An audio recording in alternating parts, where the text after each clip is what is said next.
the good seed within us. Still the law of causality, still cause and effect. And still trying to see how can we bring about a life of health and happiness, okay?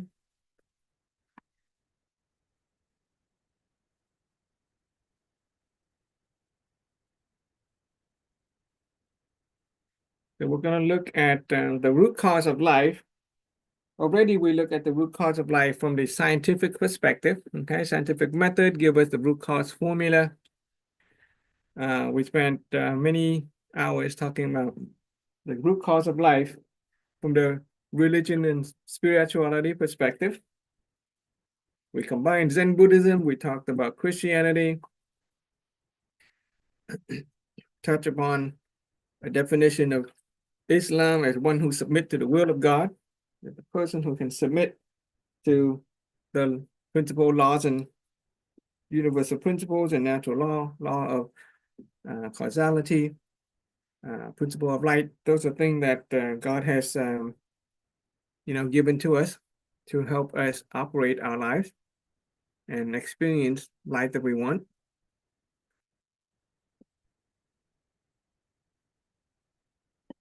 If we can achieve a state of serenity and emptiness, we essentially step into the kingdom of God right here while we're still alive. And when we die, when our body breaks apart and we maintain that energy state, we cannot bring the body with us. But what we can bring is something that does not change over space and time, maybe our soul, maybe our energy. Then we'll go to a better place. Okay. Okay.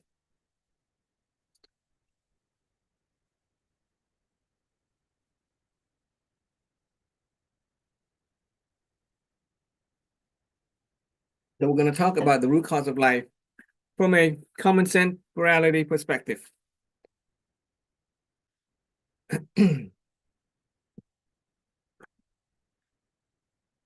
Let's write this word down.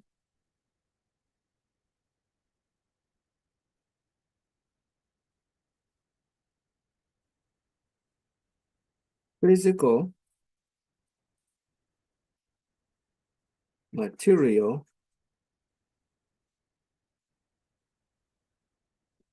money. Oops, come on.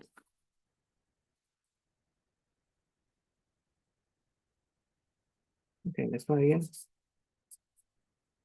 Physical material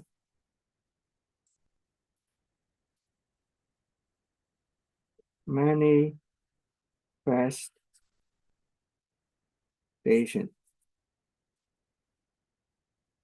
Okay, physical or material manifestation.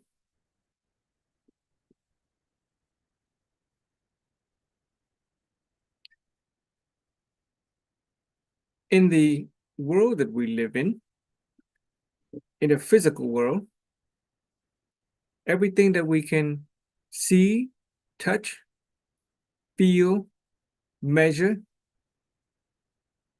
has a physical or material manifestation. Right? If it's something that's physical matter, we can feel it, we can call it physical matter. Earlier, when we say if we don't vibrate with it, then it's not physical matter, it's energy and something else.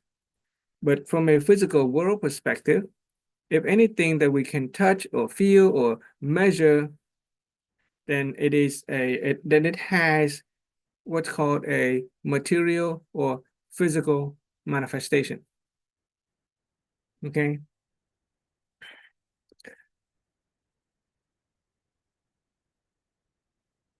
Why does something has a certain physical manifestation and other things have a different physical manifestation?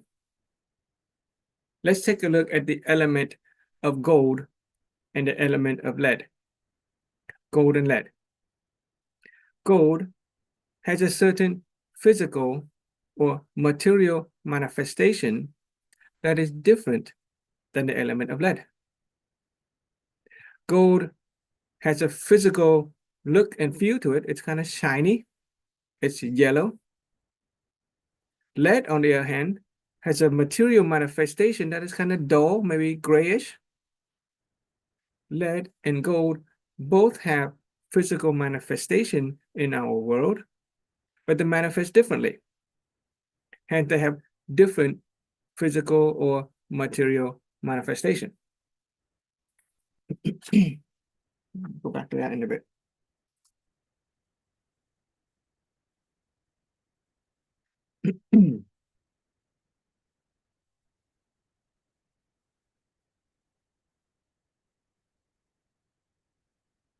So on this corner, what we're going to write is the physicality, which is a short word for physical and material manifestation. Physicality. Okay, lead and gold. It has a physical or physicality to it, physical or material manifestation.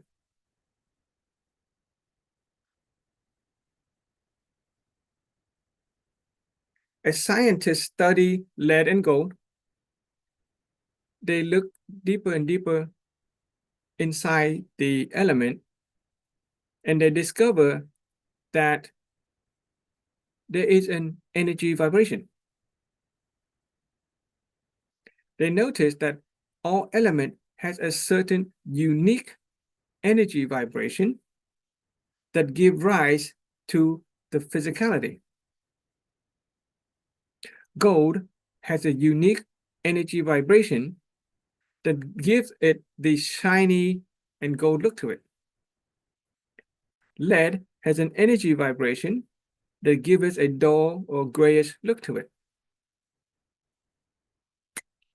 So inside every material object in our universe, there is an energy component. Okay, energy component. When scientists look at a star that is from far, far away, they don't have to touch the star. They don't even have to go to the star. All they have to do is measure the energy vibration of the star, and they can know what the star is made of. They can look at a planet from millions of miles away, and they can tell if the planet, what kind of element the planet has. Does it have a lot of iron? Does it have a lot of other elements, helium, oxygen, hydrogen? Because they can detect the energy vibration of that element. And by knowing the energy vibration of that element, they know the physical material manifestation. When scientists and engineers go digging for raw material like a precious metal or different kind of ore underground, they don't have to dig before they find out. They just use a machine that will send a energy pulse, and then the machine will bounce back, and they will read the energy signature, and they will know that underground there are different types of element within it. They can tell underground if there's gold. They can tell underground if there's lead. They can tell if there's iron and other material. There is an energy component to something that will give it the physical manifestation that we call physicality for short. Okay? And as a scientist study deeper and deeper into the element of gold and the element of lead, they discover that in order to have that unique energy signature, it has to have been arranged in a certain specific way. The element of gold has a certain number of proton, a certain number of neutron, a certain number of electron arranged in a specific way that gives rise to the energy of gold, which gives rise to the physicality of gold. Same thing with lead. Lead has a number of protons and electrons and neutrons arranged in a certain way that give rise to the energy of lead and give rise to the physical manifestation or the physicality of lead. And scientists simply call those arrangement of proton, neutron, electron, they simply call it information. Because if you are able to know the information inside lead, and you know the information inside gold, then by rearranging the information inside lead to match the information inside gold, then you can actually give rise to the energy of gold and then give rise to the physicality of gold. And scientists had been able to turn lead into gold by rearranging the proton, electron, and the neutron inside of lead. This had been done. Okay, and they still continue to do that.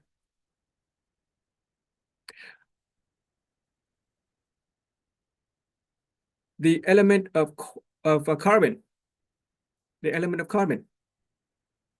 Okay, carbon has different physicality, depends on the arrangement of the carbon atom itself. If you just take common carbon and you look at it, and let's say carbon that comes from wood, you just burn it, you get wood, and you just get coal. Or some rock, you burn it, you get coal, black coal. But carbon, when you arrange the carbon molecule or atoms in certain specific way, you can turn it into diamond. Diamond is nothing more than coal. But diamond has been pressurized and rearranged into a specific way that those atoms, that you get the shiny of diamond. Diamond is nothing more than a piece of coal that we get in our fireplace. In the fire. Breaking my heart over there, Frank. Huh? You're breaking my heart about diamond. Why? Breaking my heart too. For our wedding ring, I bought a chunk of coal. Yes, you did. I'm sorry. You gave her a chunk of coal. Oh, God, I love it. I hope that was a big chunk of coal. Yeah, I'm sorry. All you got was coal. Yeah, okay. In the flyer that I sent out, my wife I used the image of coal and diamond. Coal, when put under certain condition, pressure, temperature, it rearranges the arrangement of the protons and the electron, and it gives rise to a different energy signature, and it gives rise to a different physicality. One element, but different in arrangement of information. So information is the basis upon which all material physical things can be built.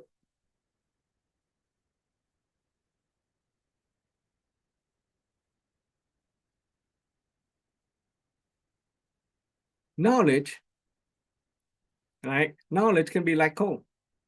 We have a lot of knowledge, we have a lot of words in our head, but under pressure, under certain specific arrangement, compressed within 12 hours, can be transformative. Otherwise, it's just information. Okay. And so all things in the world, so this is the this triangle, it's called the reality triangle. Okay. Reality triangle. Basically, that all things in the universe has a physicality to it, it's an energy component, and has a basic information that give rise to that energy and that physicality. And if all you need to do is change the information, it will change the energy and it will change the physicality. Water that we drink. Scientists can take salt water, rearrange the component, remove the saline, retain the H2O, add in different nutrients, and turn salt water into drinking water. We have saltwater plant. Okay.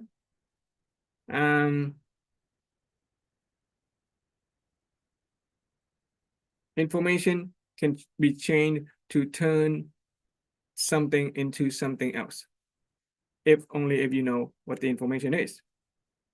So we apply that to human life and experience.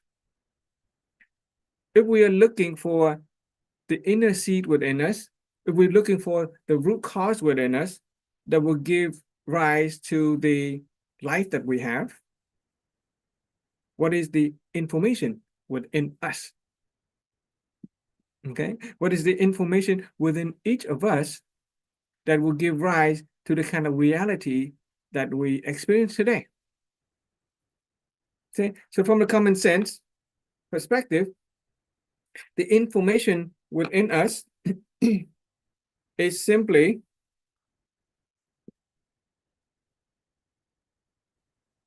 what we know,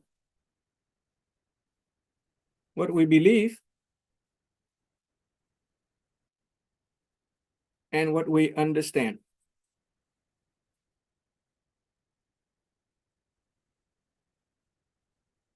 Okay, what we know, what we believe, what we understand. What we know about something, what we believe something, what we understand about something is going to give rise to our reality of that something.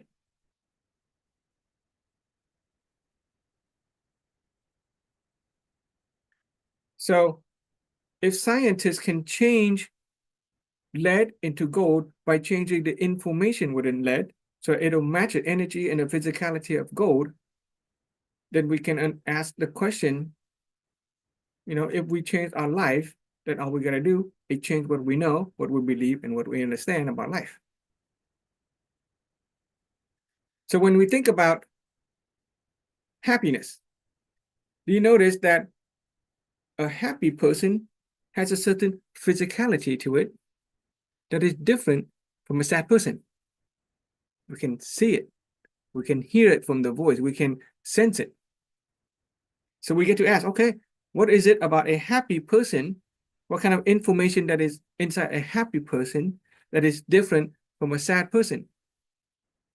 And more importantly, how do we change the information of a sad person into the information of a happy person so that that person will experience the energy and the physicality of a happy person? Very simple, right? So the seed within us is that which we know, what we believe, and that which we understand. So when we think about happiness, that which we know about happiness, that which we believe about happiness, and that which we understand about happiness represent our reality of happiness. It's that simple. If we can change what we know about and believe and understand about happiness, we're gonna change our reality of happiness. When mentioning health, right, you notice a healthy person look and feel differently than a sick person. They have a different physicality. And so what we know about health, what we believe about health, what we understand about health represent our reality of health. And if we can change what we know, what we believe, what we understand about health, we can change our reality of health. We apply the same thing to marriage. What we know about marriage, what we believe about marriage, what we understand about marriage represent our reality of marriage. Okay? And all we got to do for a person who is unhappy in their marriage to become a person who is happy in a marriage is to change what they know, what they believe, and what they understand about marriage. Same thing with finance. Okay? A person who is materially rich versus a person who is materially poor. When thinking about finance, what we know about finance, what we believe about finance, what we understand about finance represent our reality of finance. What we know, what we believe, what we understand, there's another word for that. It's called our source concept. Okay, the information within us about any aspect of life is called our source concept.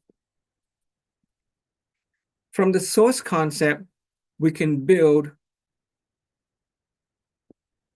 the energy and we can build the material manifestation, the physicality. When speaking of raising children, what we know about raising children, what we believe about raising children, what we understand about raising children, represent our source concept of raising children, and thereby representing our reality of raising children. If we want to have a reality that is favorable and desirable when it comes to raising children, just change the source concept. When thinking about investment, okay, what we know about investment, what we believe about investment, what we understand about investment represent our source concept of investment, represent our reality of investment. If the source concept is favorable, if what we know is favorable, if what we believe is favorable, and what we understand is favorable, then the reality is favorable. On the other hand, if somebody has the knowledge and the belief and understanding that is negative and unfavorable, then guess what? The reality of that is also negative and unfavorable.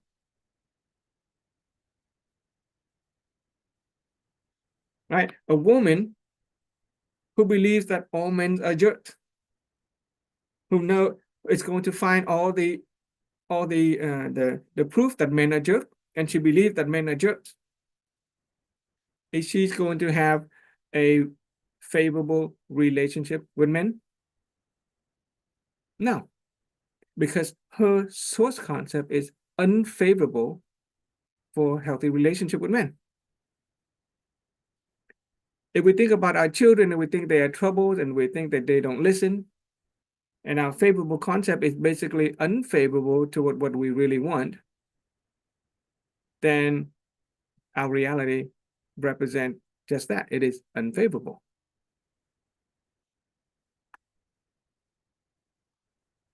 When we ask a person how they're doing, and they're telling you everything they know, everything they believe, everything they understand about their illnesses. They are an expert in pathology. They are an expert in illnesses, but they have no concept, they have no source concept of good health. That person is going to have the reality of pathology, which is illness, but they have no reality of good health. Fortunately, there are people who do have favorable source concept about good health. The World Health Organization offers a pretty good source concept about health. It defines health as a state of complete physical, mental, and social well-being, and not merely the absence of disease or infirmity. Okay, not merely the absence of disease or infirmity. In other words, a healthy person is a person who's not sick. That's easy to understand, right? Healthy person is not sick. But a person who's not sick is not necessarily healthy. Right? We get sick, we go to the doctor can remove our infirmity, our disease or infirmity. But if we don't get ourselves to a state of health and stay healthy, then we are going to come back and see the doctor again. We continue to try to fix the problem. We continue to remove the darkness in the form of in terms of our health. All right. So it's very simple.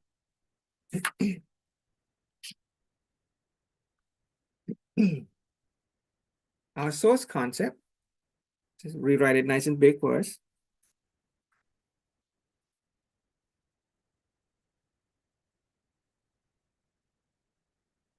Source concept, okay? If it is favorable,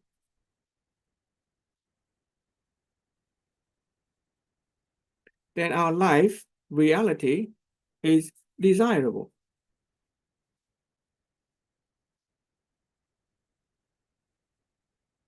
But if that which we know, that which we believe, and that which we understand is unfavorable,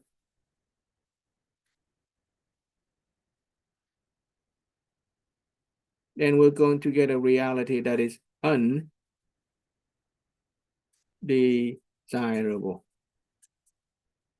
That's just common sense.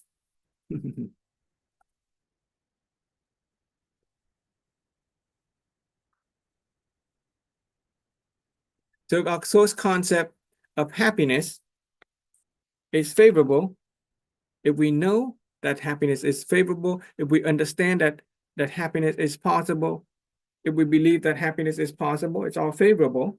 If we know how to become happy, then yeah, we're going to get the reality of happiness.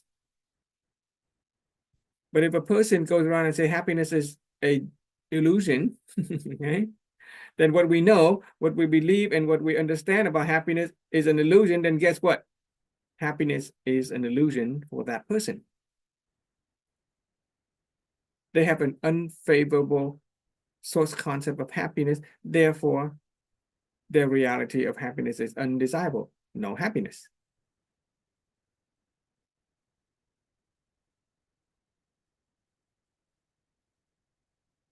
Okay, pretty simple, right? So, let me see.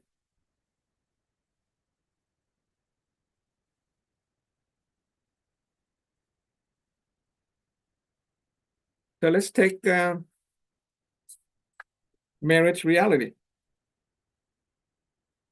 Okay, so without marriage reality, or reality of marriage,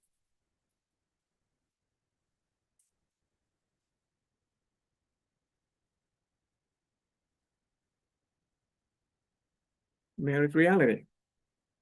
Two possible ways depends on our source concept. Okay, if we have favorable source concept, then we're going to get desirable. A reality of marriage that is desirable. If we have an unfavorable source concept, then our reality of marriage is undesirable.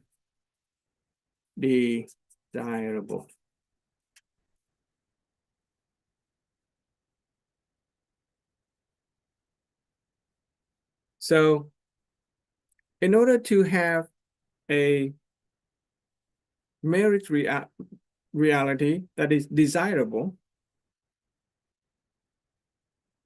we also use the same reality triangle.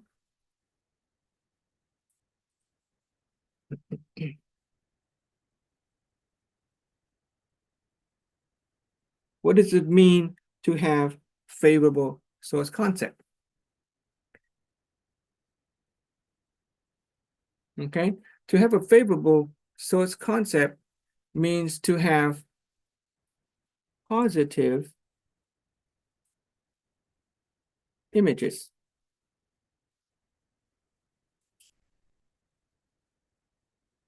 When we think about marriage, do we have positive images? What does it look like?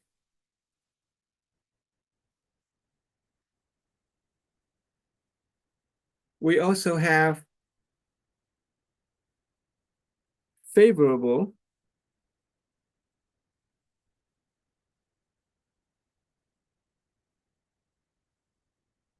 source concept, which is what do we know, what we believe, concept and what we understand. To have a reality of a desirable marriage.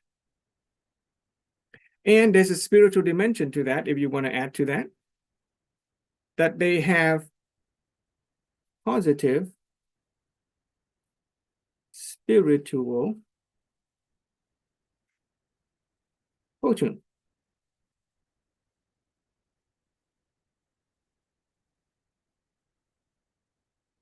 We went through many hours of spirituality when it comes to our energy. If we have accumulated positivity in terms of marriage, we help other people, maybe our spouse in past lifetime, then we are going to reap the fruit of positivity with respect to our marriage. That is our spiritual fortune.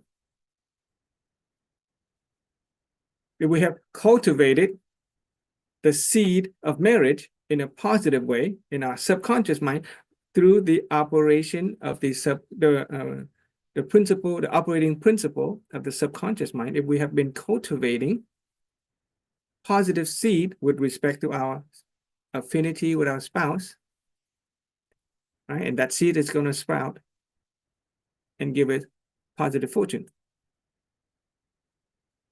This is a reality triangle of desirable marriage.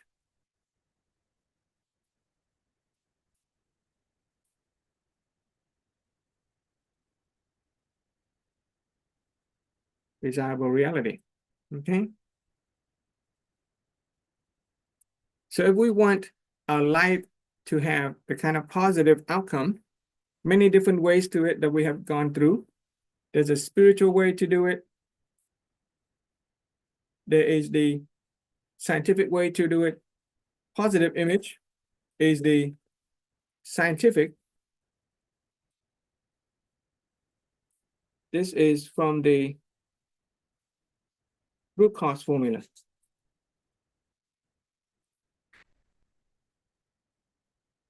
Okay? Positive image. Positive mental image will give us the reality that we want in a scientific approach. This is the religious and spirituality approach.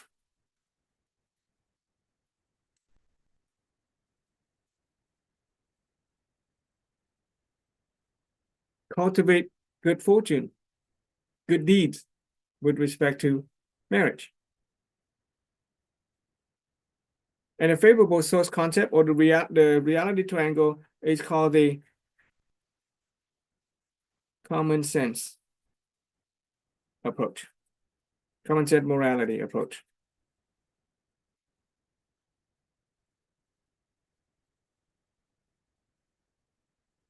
Okay?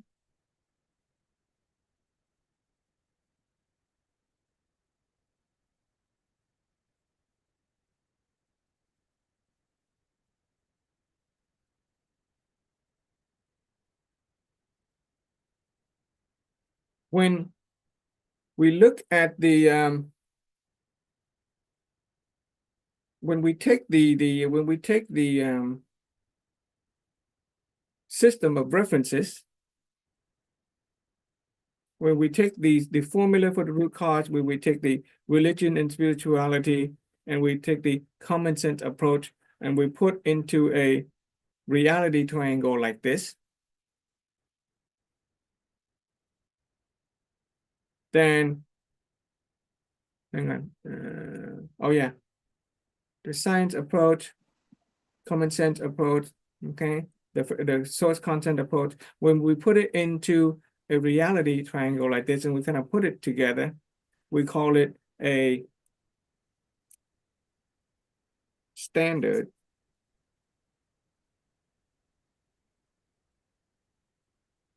system of references, okay?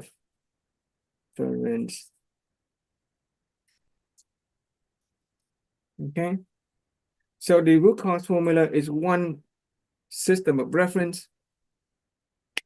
This one is the human construct.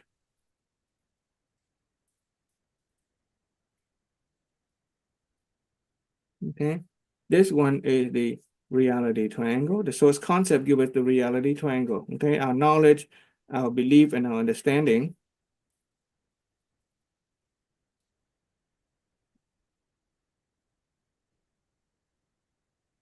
Okay, this is a human construct and the reality triangle.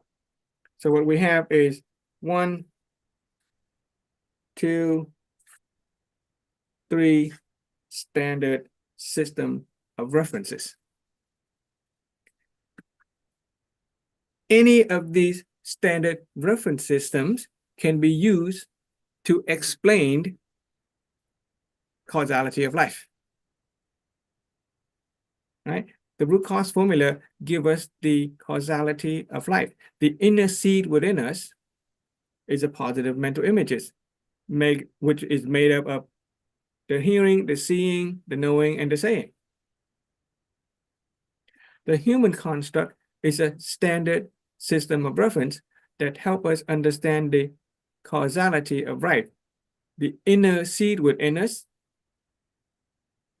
from the standpoint of the truth within, from the standpoint of vibrational energy frequency, from the standpoint of the operating principle of the conscious mind and the subconscious mind, also relating to what we hear, what we see, what we say, and what we know.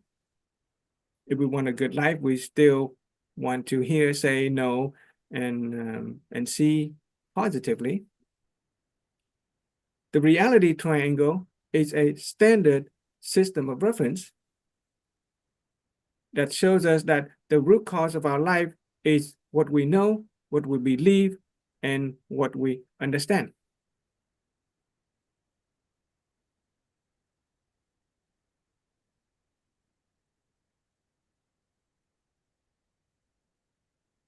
Okay.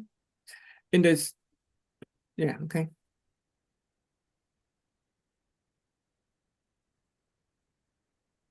So what we've done basically in this past 2 days is to derive or build the 3 standard reference systems.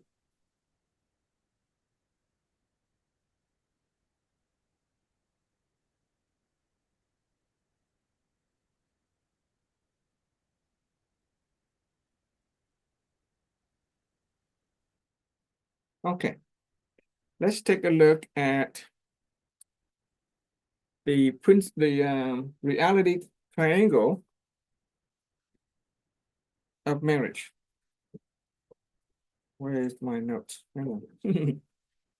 Okay.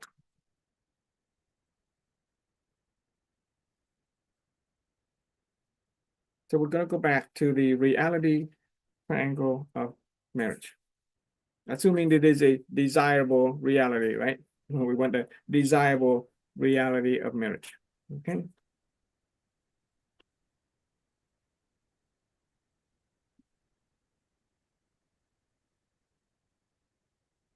We're going to say harmonious, too small. Try again, bigger.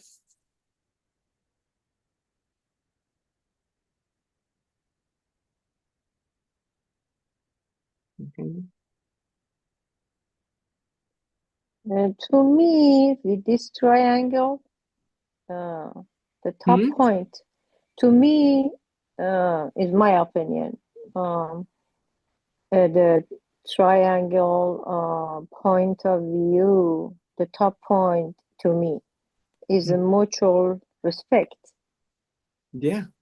Okay. Yeah. Good. You're starting to notice things like that. Yeah. Yeah. I didn't have a successful marriage, but I learned it this way. Yeah. Yeah. Because you know why? Because we're gonna expand this triangle. Okay. Like all things in reality, there's a physicality. Correct. Physicality. there's an information aspect.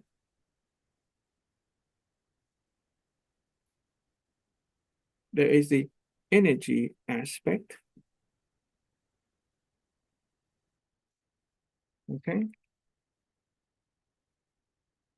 From applying the reality triangle to the formula of causality, the information is our inner awareness.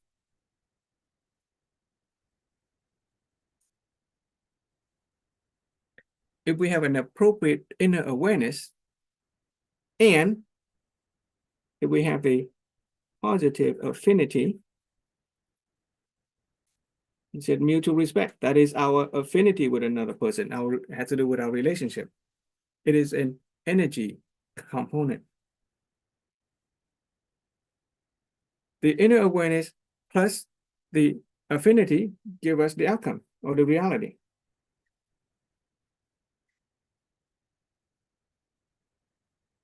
Okay. From a triangle of reality perspective, we have what we know, what we believe,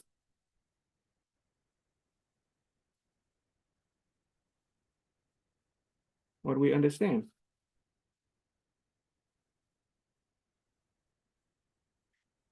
Okay, what we know is information, awareness. What we believe is an energy level, emotion, energy. It matches with the spiritual corner. And once we have what we know and what we believe, it becomes very solid, very real. We understand it. Okay. And the three reference system sits squarely inside this the triangle, positive image,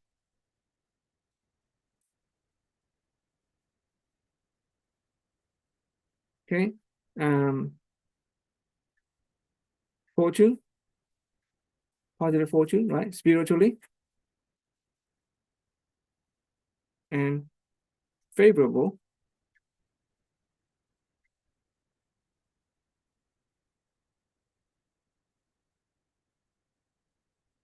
source concept, root cause, human construct. We'll develop that even more. Okay, so let's use orange. Okay. Root cause formula, human construct,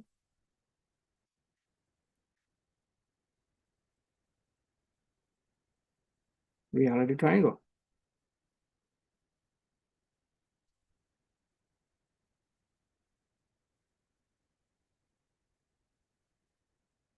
Okay, many different ways that we can build the reality triangle of anything. We happen to say harmonious marriage.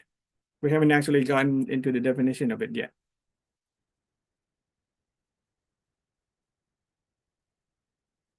So if we want a harmonious marriage, we want to make sure that we have the kind of information, the kind of inner awareness, the kind of knowledge, the favorable source concept of a harmonious marriage. We want to make sure that our energy matches, our affinity with the person match. We want to make sure that we believe that harmonious marriage is possible. Make sure that we want to accumulate fortune in terms of spiritual positivity. We navigate the human construct to get there. We want to make sure that we have positive image using the root cause of life so that we can have understanding of it. And therefore, we're going to experience the physical manifestation of harmonious marriage. That's just explaining the reality of the reality triangle. Okay, so let's go to actually applying what the sages have taught us in terms of what an actual formula for the harmonious marriage. So one more time, I'm going to write that word.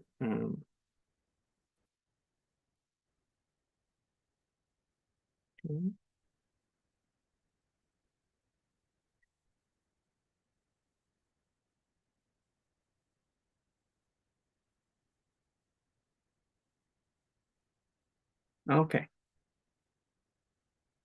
We'll just label the physicality.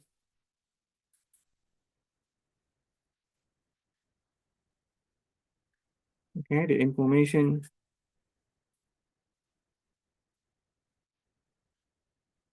And the energy component.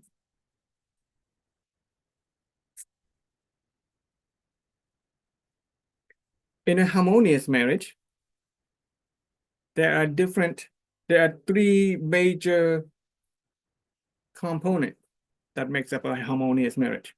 And people discover this in divorce court.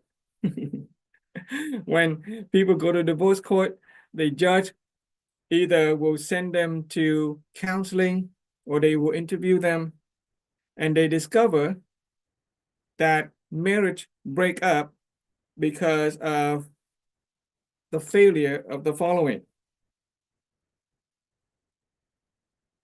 Just want to make sure I get it right. Hang on.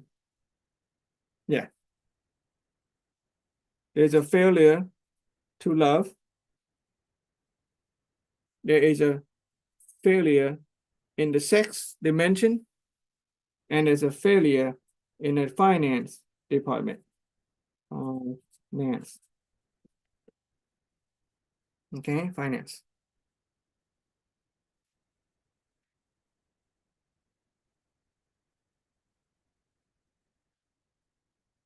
And the sages have analyzed and determined that in order to have a successful, harmonious marriage, what you need is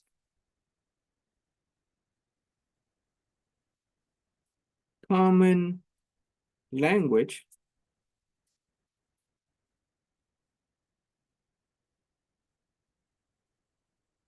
common agreement,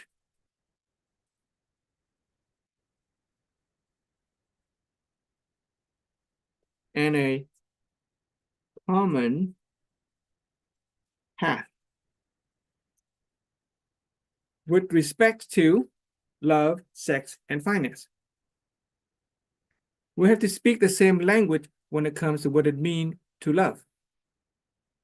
We have to speak the same language when it comes to what it means for sex. We have to speak the same language of finance. Next is a common agreement. We have to agree on what it means to love. We have to agree on sex. We have to agree on financial goal. And finally, we walk the same path with respect to where we're going in love, where we're going with sex, and where we're going with finance. Any failure to speak, any failure in the common path, in the agreement or common language with respect to love, sex, and marriage will usually end up in divorce.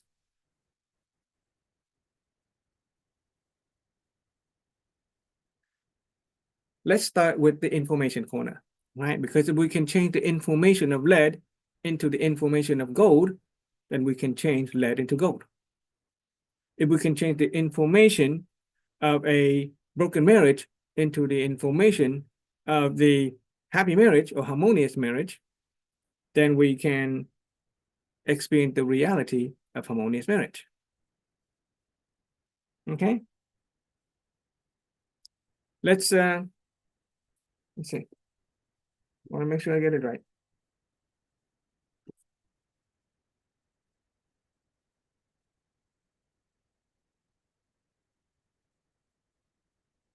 Okay. So when it comes to common language, there are, let's use a different paper. Okay, so we leave that triangle there. We're gonna draw a triangle of reality of a love language. Instead, never mind. Going to the, yeah, okay. Common language, we're gonna do it right here. There are 5 language of love, common language of love. Okay, they have to speak the same language. There is a book by the an author by the name of Gary Chapman called The 5 Love Languages.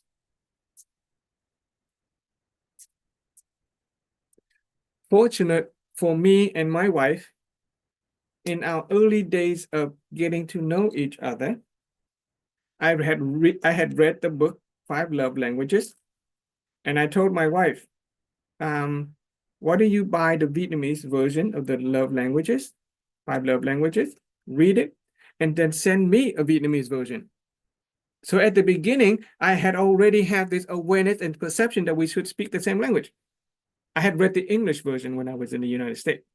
When we first dated, we met each other over a dating website.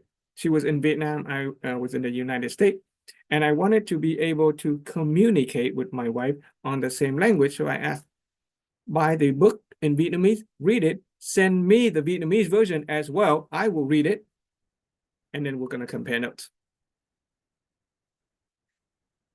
In the book, the 5 love language identify that human beings have different ways of expressing or communicating our love. One of it is physical touch.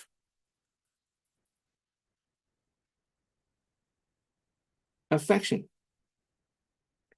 Right? Some people love to experience or express their love and receive love through physical touch. Holding hand, kissing, hugging, having sex. Physical touch.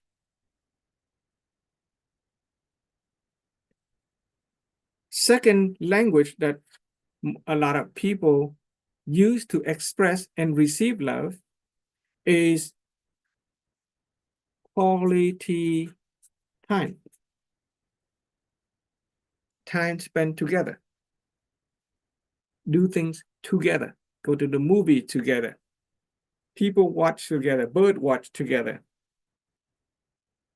Or simply do nothing together.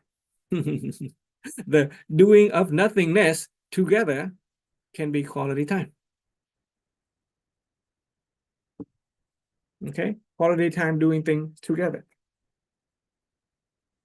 Number 3,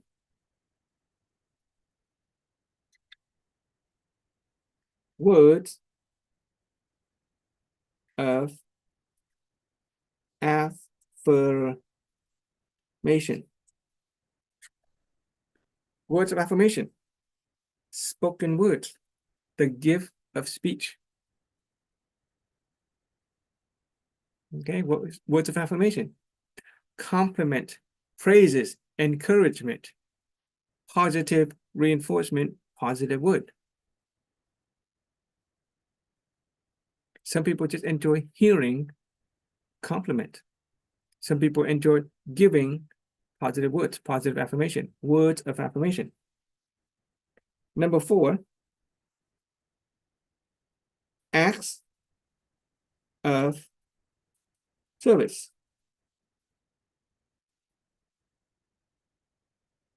Cook the dinner, wash the clothes, clean the house, massages, whatever. Acts of service. It is the act of doing things for people. This is what? Which of the 7 gifts are we talking about? Gift of, can you remember? Anybody remember? Gift of what? Acts of service is gift of what?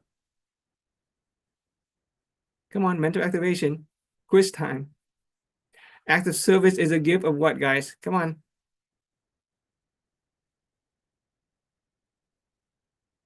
Gift of our body.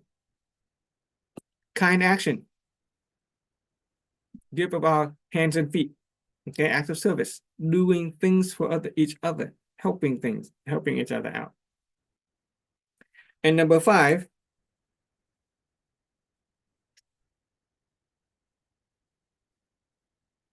material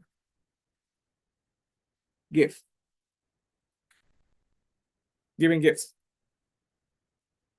Okay. Some people enjoy giving gift and receiving gift. The problem is when a couple speak different languages. When they express and they expect love and give love and expect love in return. A spouse who enjoys having sex would want to have sex.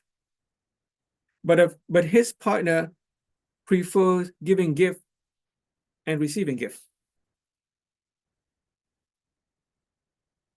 then the spouse who enjoys physical touch will express himself or herself physically, and the other person don't get it. The other person doesn't get that they're being loved because they're expecting material gift. I gave her 2 chunks of coal. She should be happy with it. Yeah. For some people, 2 chunks of gold is not enough. For some people, 2 chunks of coal have no meaning if they're more interested in physical touch. For some spouse, spending the quality time is all they need. They don't need coal, they don't need diamond, they don't need sex, they just want quality time. But if the other spouse doesn't get it, the other spouse prefer acts of service. Cook, clean, do everything. Express themselves, spending all the time to prepare the dinner, to clean the house, to cook the food, to do everything, acts of service. They're expressing their love, but the other person isn't interested in the acts of service. They prefer quality time. I just want to sit down with you. Some people enjoy words of affirmation. I thrive on words of affirmation. I want to be complimented. I want to be encouraged. But if the other person prefer to stay silent and cook dinner, then I will not get it. So the problem with marriages that break up is not the fact, it's not so much that they don't love each other.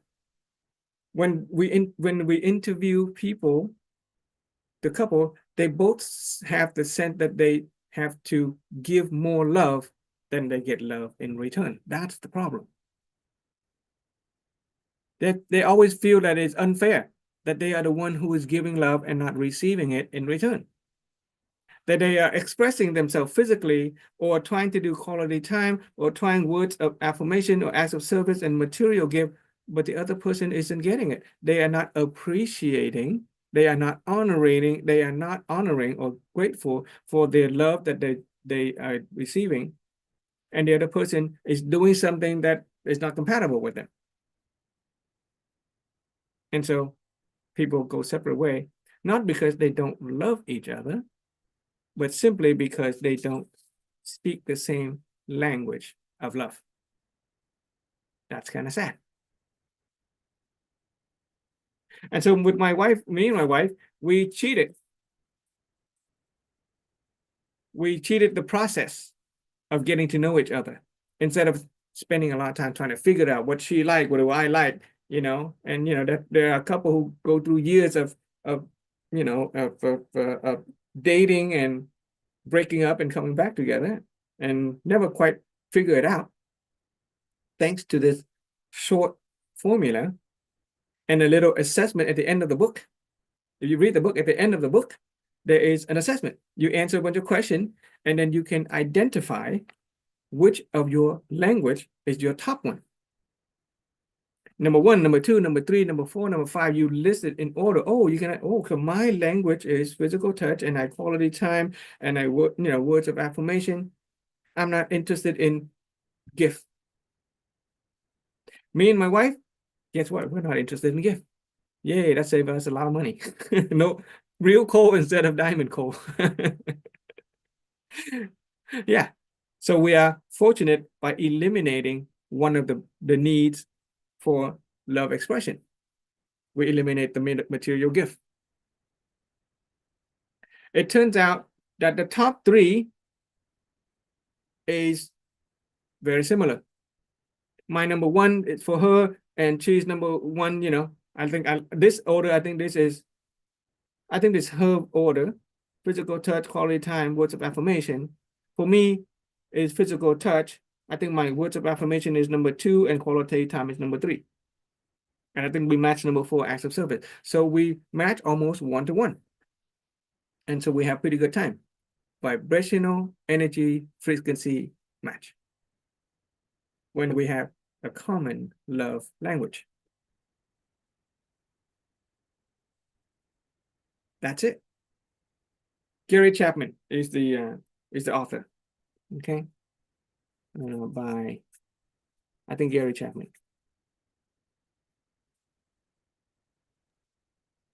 Yes, that's Gary Chapman, correct.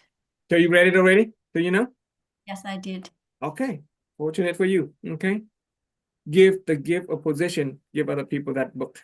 We're That- very similar, like you two. We eliminate number 5. Yeah. Okay. I just made my list of which order I would put it in Oh, okay. Awesome. as you were talking about it. Yes, When we and first very dated, similar to yours and your wife's. yeah. When we For me, first the, dated, yeah. physical touch comes with quality time first, and I don't mean watching TV. I mean Yeah, actually being- quality time With each other. Yeah. with each other, and then words of affirmation that builds up to the physical touch. Yeah. Yeah, that's the way I looked at it. When it comes to words of affirmation, that is, the speech, the gift of speech, you can tell people things that not only make them feel good, but make them realize the potentiality. Yeah. My wife appreciate me. At first, she was kind of not a lot of confidence with public speaking and all that stuff. But in my interaction with my wife, I was able, through words of affirmation, help her feel good about herself, feel confident about herself. There's no greater feeling than a sense of confidence and belief in oneself, Yes. right? And when at the beginning, I remember at the beginning when she would say something that is self-defeating, and I say, "Who are you? You have no right to put down my wife or girlfriend." That's what I say. Right? You do not have the right to put down my wife or girlfriend. She was my wife and girlfriend. I was stern, but that is my, that's my my way of words of affirmation. You stand up for the ones you love. Exactly. Even Mhm. from the one that is, even trying to put her down, which is herself.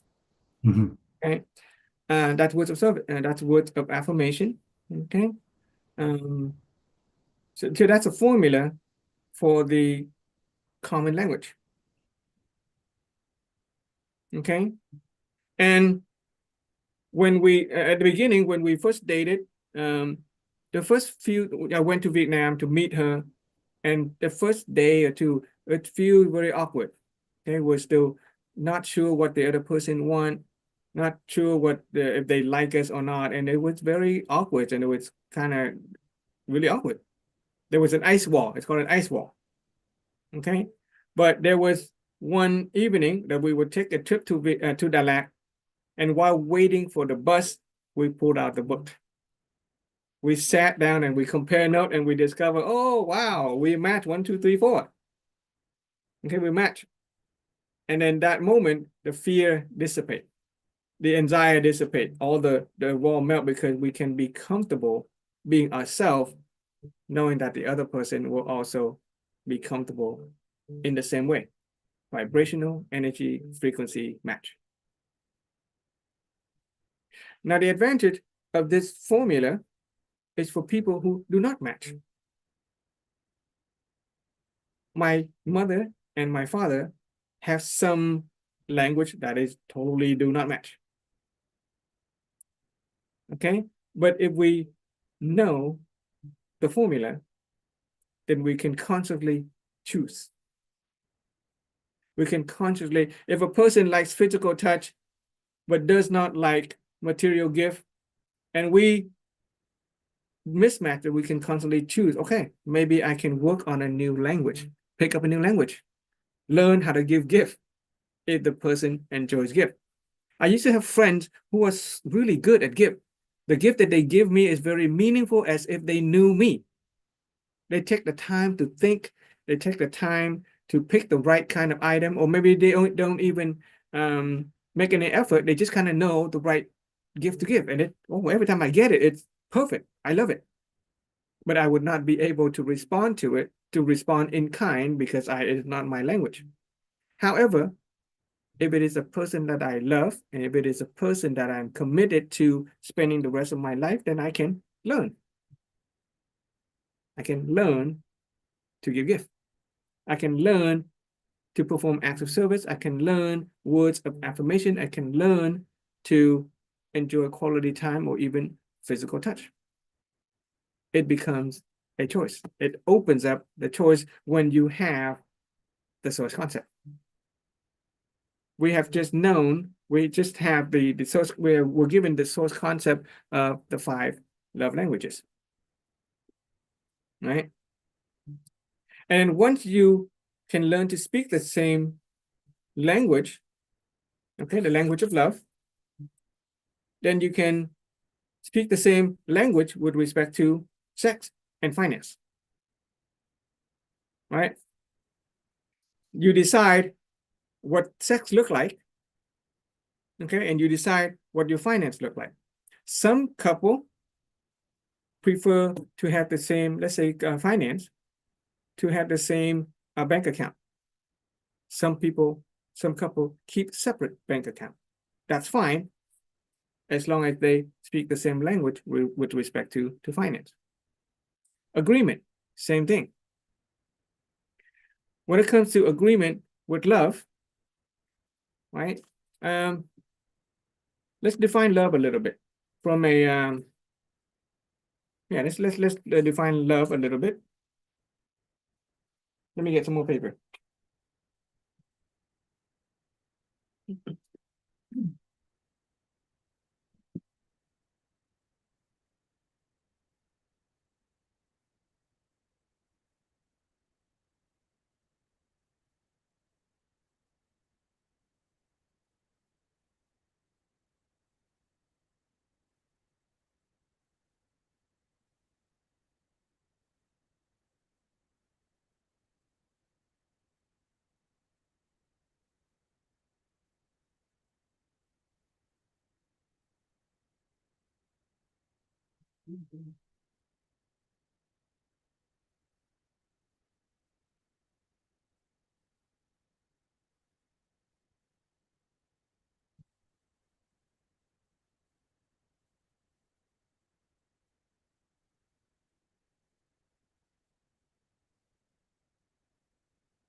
Okay, let's talk a little bit about love. I haven't spent a lot of time to study on love because I haven't found an immediate need for that. But it's important to learn it so that I can share with other people. Okay. Love. Let's see, what note do I have?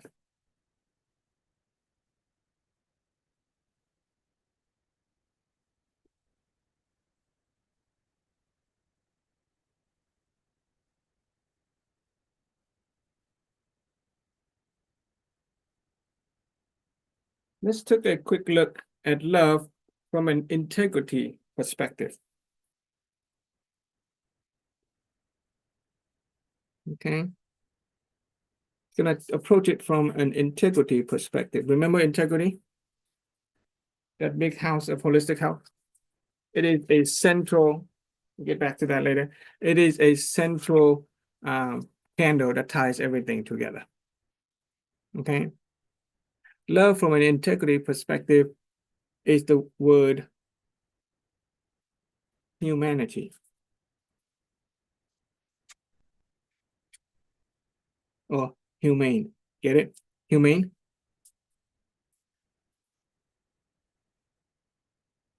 Okay, humane. To be human, to be humane is to express loving kindness.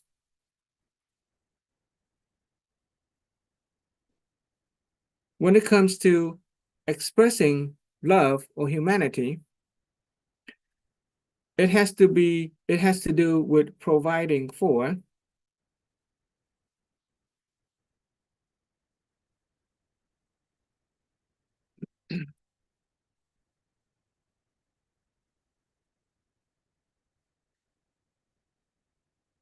providing for, okay, the basic needs, okay, which is food, water, shelter, the basic needs to survive.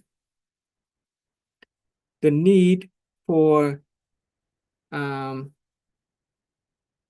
the need to be respected,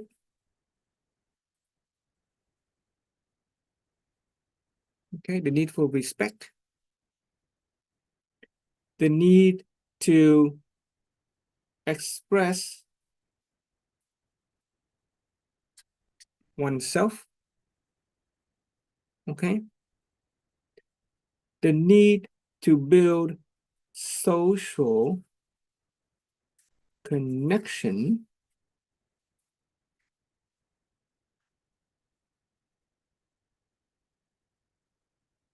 the need for basic need for self-respect, the need to express oneself, the need for social connection, and the need to give. Remind me if there's another one. I think there may be another one, but I can't remember. Yeah, there's 6 of them. What's the last one? I know last one is number 5, to give. Phụng To give, sữa. right? Huh? Phụng sữa, like to give, cho đi với phụng sữa. So the same thing. Yeah, I think it's in here. I think I have it. Accountability, human. Okay, personhood. There we go. I think I have it. Okay. Respect. Is this out Okay, of the the book? basic, the need to be valued. Yes, Okay, yes, so yes. basic needs, one need for safety. Okay, Safety, basic yes. needs and then safety. Okay, so one, two, This is core safety. needs. These are 6 core needs. Oh, Okay.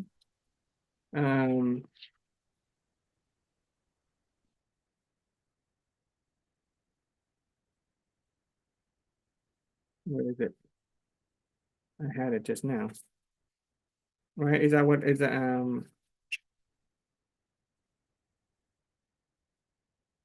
basic need for safety, value, respect, which is value. Okay, it's the same thing. Need to be valued.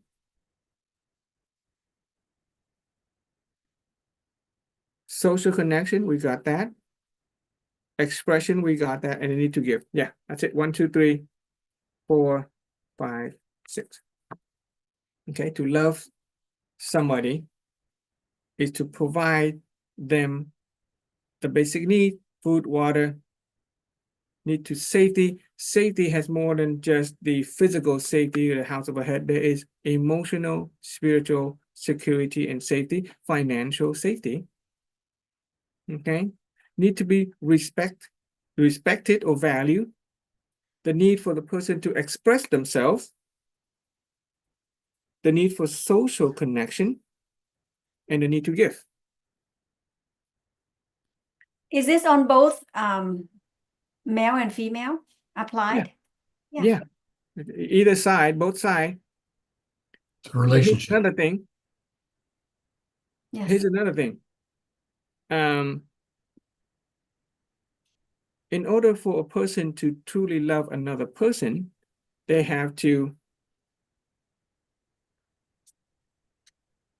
love self first. Okay? They have to be happy with self first. If you want a happy marriage, or if you want a harmonious and successful marriage, we have to start out being happy first. People who are not happy with themselves first, or have not started loving themselves first, and they approach a marriage with the expectation that the marriage will bring them happiness, or if the expectation that the marriage will bring them love, that marriage will not last. Mm. Because when you expect that other people give you love or give you happiness, then we begin in the human construct with desire for the self. That is a negative intention. You bring negativity into a relationship.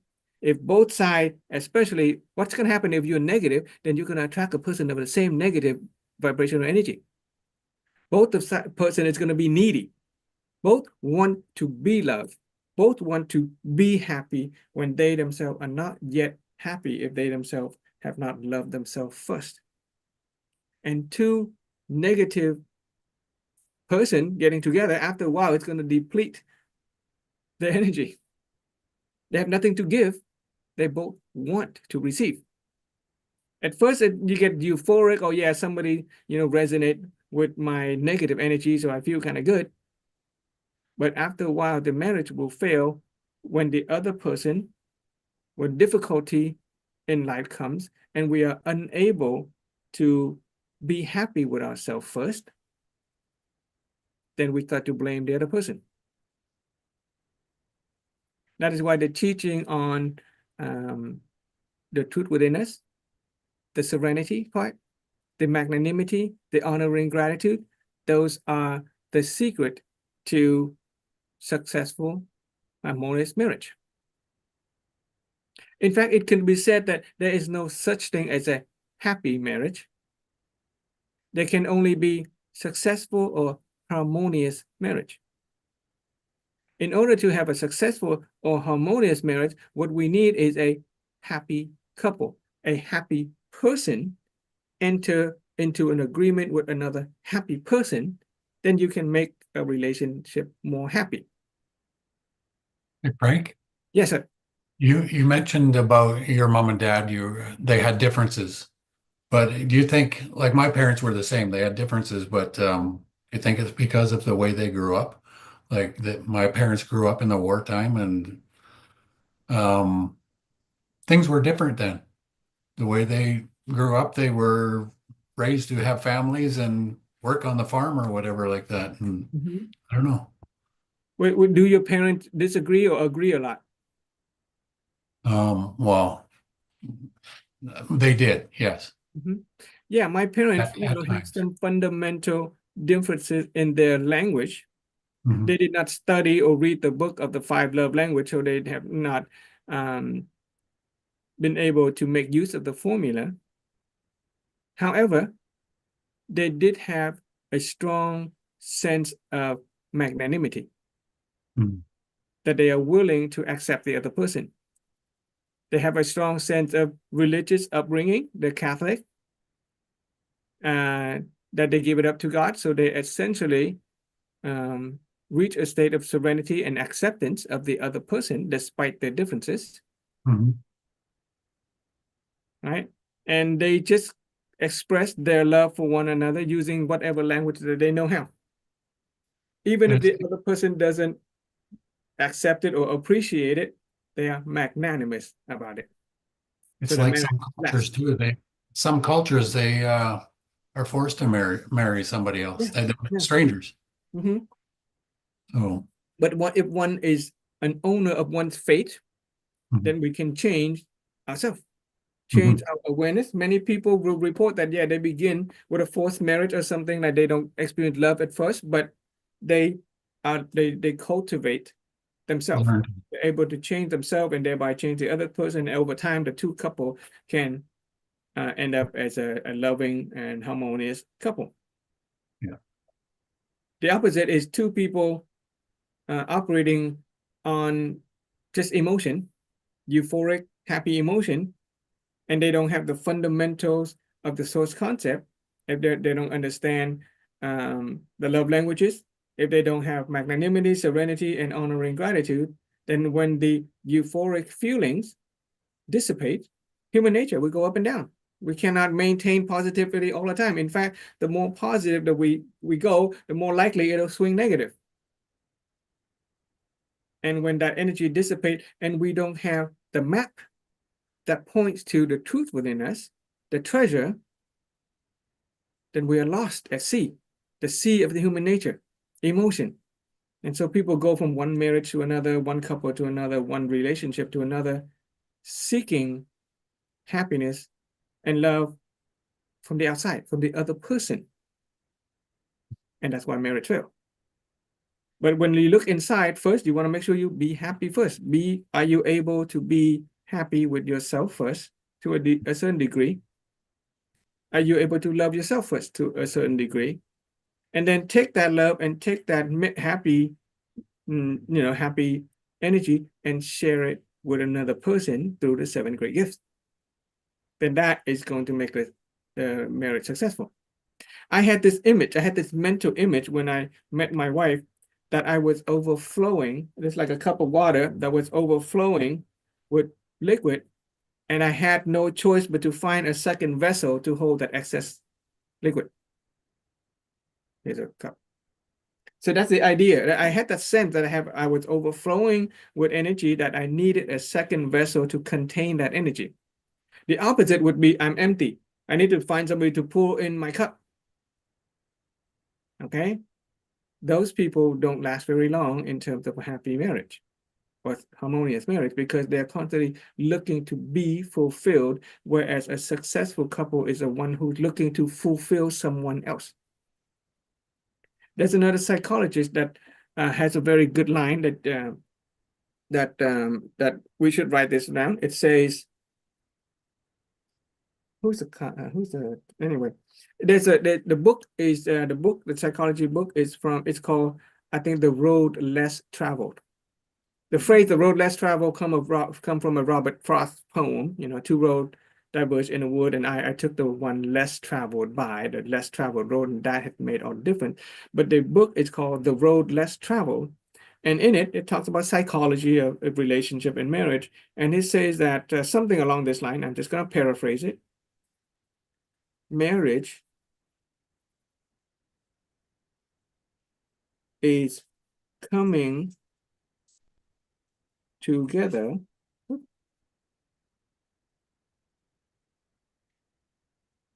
I'm going to retire this pen real soon. It's running out. Marriage is coming together for mutual spiritual growth. Okay? Marriage is coming together for mutual spiritual growth. Another way of pointing to that map of the human construct. Your spiritual fortune, spiritual growth. Make each other happy so that you can experience the positive outcome of happiness. People who enter into a marriage expecting to be happy, I see many people doing that when they go on the profile and stuff like that, they look for people to make them happy.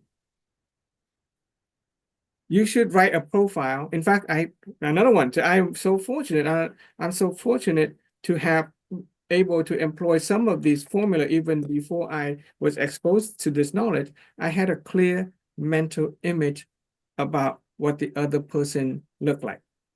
That's sort of a spiritual image. In my dating profile, I wrote down, I want a woman who is sensitive, but not a drama queen. You get that, right? I set limitation. She should be sensitive to emotion, but she's not a drama queen. I want a woman who is confident, but not arrogant. I have this 10 things that I wrote down. I set a limit of what she should be and what she should not be. When I first met, my wife was complaining, you are so ridiculous, you are so unreasonable. Nobody can match what you demand, right? That checklist, that demand, nobody can meet your demand. I say, well, guess what? You just did. Right? Yeah, you just did. Okay. You checked out all those lists. But you didn't even know it. A clear mental image, a favorable source concept, a energy vibrational match. Okay, so let's see if we can fill that into that triangle of reality. So that's another aspect, right? So with a harmonious marriage, if we want a couple, a spouse that is, a match for it, a good match, you do want to have clear, positive image. When we ask, let's say a woman, what kind of man do you want? And she say, a man that does not beat me, a man that does not cheat on me, the man that does not, mistreat me. She doesn't have clear positive image. Or she have a clear negative image. Yeah, Guess what? Yeah. Right. Have you ever heard of that? I want a man who does not beat me, does not cheat on me, does not treat me poorly. Or negative image. Yeah. No, those people, we should teach them to have clear positive image. He's loyal, he's loving, he's kind, he respects, and all those clear positive image. And a person should have clear positive image about themselves too. Because you forget, when we have a clear positive about other person, but we maintain that energy of desire and the need for that, then we are essentially, what's going to happen is that you create a positive, beautiful image of your ideal person, but you are not a vibrational match for it. Because basically, if you saw somebody struggling in their marriage, you'd ask them to write 5 positive things about that person. Yeah. Start there. Yeah. Those are how counseling works. Yeah. That's how marriage counseling works. So clear, positive image. And then you're going to need a, obviously, it's going to say vibrational energy frequency match. Okay. That is from a spiritual, energetic perspective. And you're going to need favorable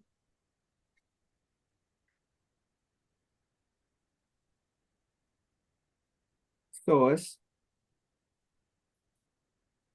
concept. I want to repeat that part. We can have a clear, positive image. Cinderella can have a clear, positive image of her prince. But if Cinderella is needy, if Cinderella is incomplete, if Cinderella is unhappy, then her prince will never stop by. The prince is out there, but he will never stop by because she is not a vibrational energy frequency match for the prince. That is the biggest mistake that a lot of young women make nowadays. They have a desire for the certain man. Same thing with the men. They have a desire for the person that they think will be an ideal mate, but they themselves don't deserve it. So if you want a prince, become the princess. Yeah. Yeah. Cinderella had to become the princess in order to meet the prince. She didn't come as the Cinderella. Right? Cinderella had to become the princess. So if we are looking for our mate, anybody who's reading this, you have to become a vibrational match to attract that mate. Okay, so we can shift when it comes to, attracting a mate, and we can do this even while we are in a marriage relationship already. Instead of seeking we want to attract. Okay, so instead of seeking, we want to attract a mate. What that say is that become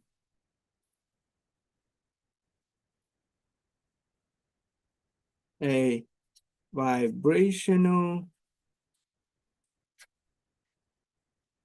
energy frequency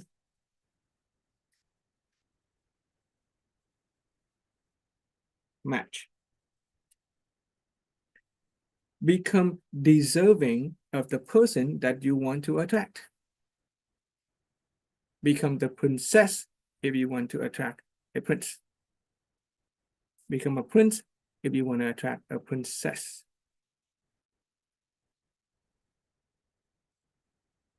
If all you want is for somebody to help you feel good, make you happy, then that is a negative intention to start with.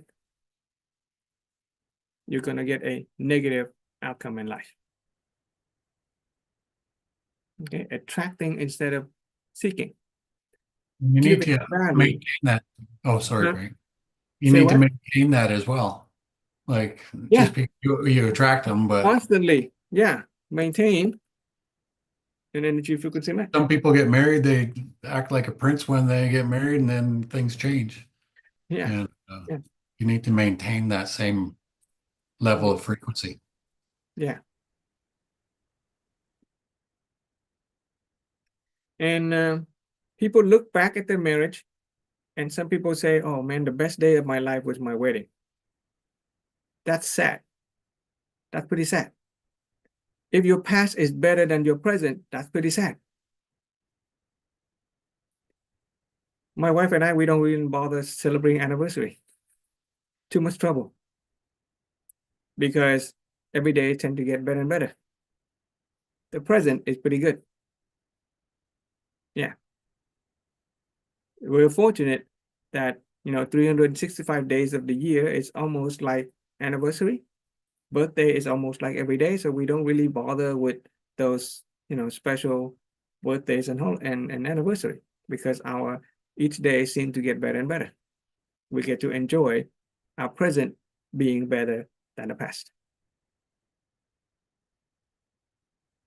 Okay, let's see what else. Okay, so there's also the dimension of sex and finance. Okay, when it comes to finance, study the WIT's mastering finance. Okay, make sure we have a budget. A family should have a budget. For us, we have 6 or 7 different account budget for use in different purposes. Let's just take a real quick look about budgeting. Okay, just for some new people. I'm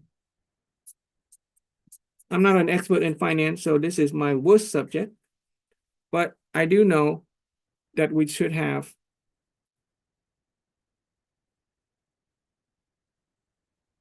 common language,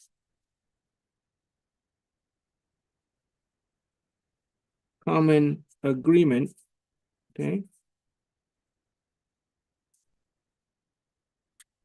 and common path or goal with respect to finance. And that has to do with budget.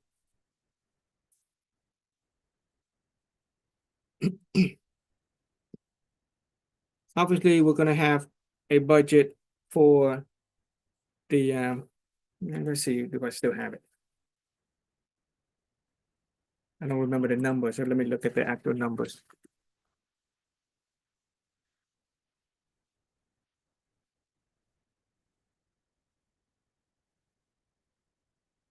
This is an advice from a millionaire who is in WIT that I'm going to share with you. Okay, they share with us a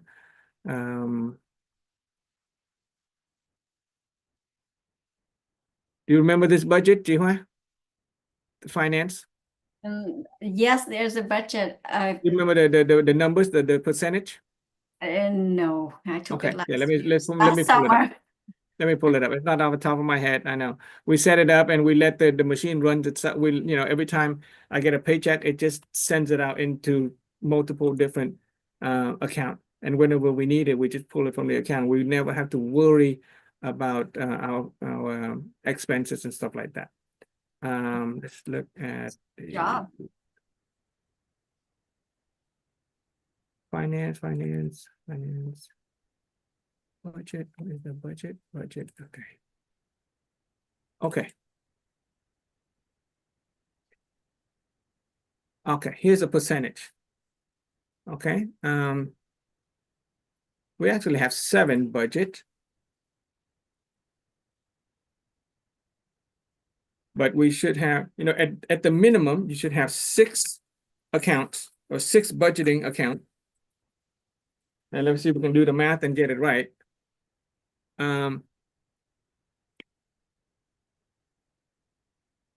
Since we are talking about personal development and we are, trying to improve our life, let's start with number 1 being personal development.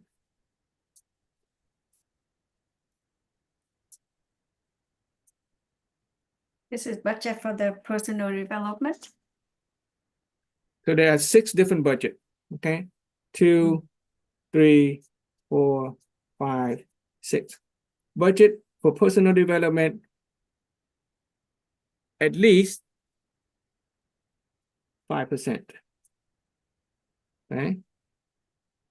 This is what a happy, harmonious marriage should have. Without this agreement, when we run into finance, people are going to disagree and we're going to have problems. We should have a budget for self-reward, pleasure, okay? Pleasurable things.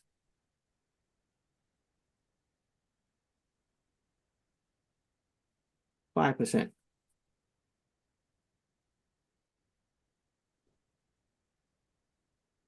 There is a budget called gratitude, which is charity.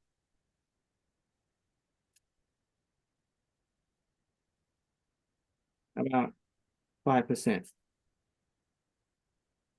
Where we use the budget from charity to give and help other people, and thereby depositing some positivity in our good fortune in the spiritual account. And we're going to, like the story of the poor farmer, okay? We have to give. Gratitude or charity, 5%.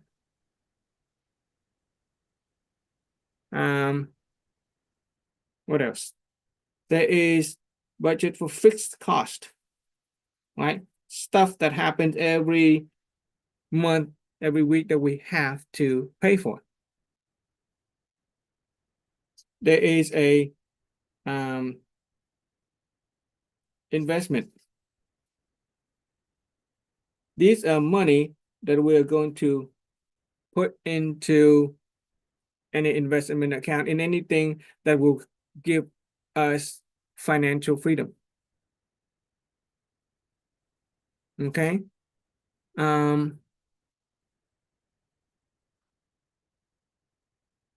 Fixed cost, investment.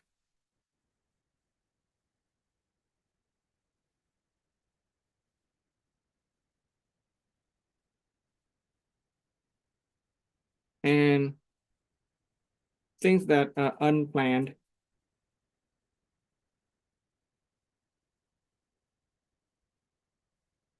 Okay, so these guys, you can, this percentage, you can have to work it out on your own, but you have to have at least 5% of charity, 5% self-reward and pleasure, 5% development.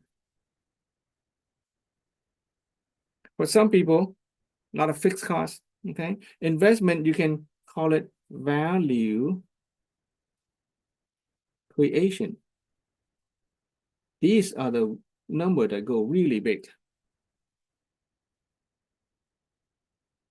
Unplanned is, like maybe emergency funds and stuff like that.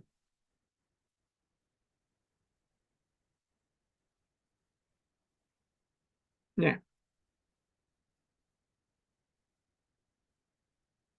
So when I pay for the WIT, I pay for the trip to Vietnam and stuff like that, I never have to worry about pulling from any other, never have to sit down and do any math. I just look at my personal development account. And I say, oh, boom, okay, I have enough money to go to Vietnam this year, done. Whenever somebody needs help, they have to pay for the cancer. And I have to worry about to see if I have enough money or not. I just open my account and I check, oh, I have money in my gratitude/charity account. I just pull it out from there. Okay, fixed cost is like tax, mortgage and stuff like that. Each person is different. And if you find yourself spending too much money on fixed costs and not enough investment and value creating, that's gonna make it's gonna be slow. Okay, unplanned, don't make it too much, just tiny percent. Because when you're setting aside money for unplanned, you're essentially telling, planning for the unexpected. Okay, so it's up to you. Okay, we actually don't have a budget for unplanned. We used to, but when undesirable things come up, we do pull it from, personal development or reward and gratuity. Those are the things that we say, okay, we need to pay for it. We don't put a big budget out for unplanned stuff. Okay, let's just cross that one out. If you go back and read and study the finance course, you get the more details. But in other words, a happy, harmonious, successful marriage, the couple need to agree to speak the language, to speak the same path, to walk the same path when it comes to their finance. Many couples, especially people living in Vietnam and stuff like that, a husband may want to send money to help his relative in Vietnam, but his wife isn't interested. You have a disagreement. For us, no problem. We just pull it out of our charity account.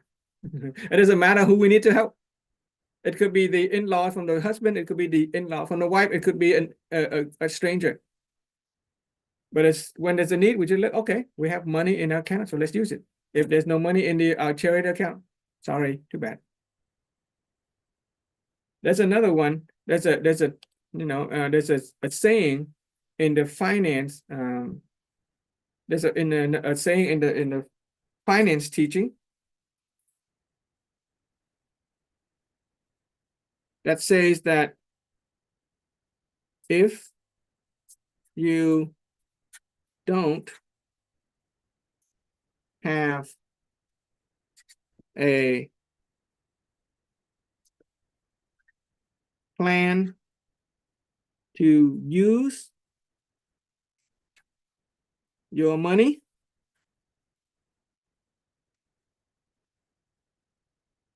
someone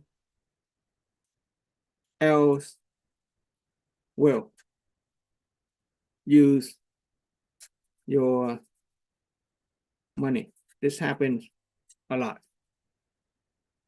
If we just have money sitting around and you don't know what you're going to do with it, if you don't have a plan to invest in self-development or invest in your own financial well-being, or if you don't plan to use it for charity, if it just sits around, somebody else is going to use it.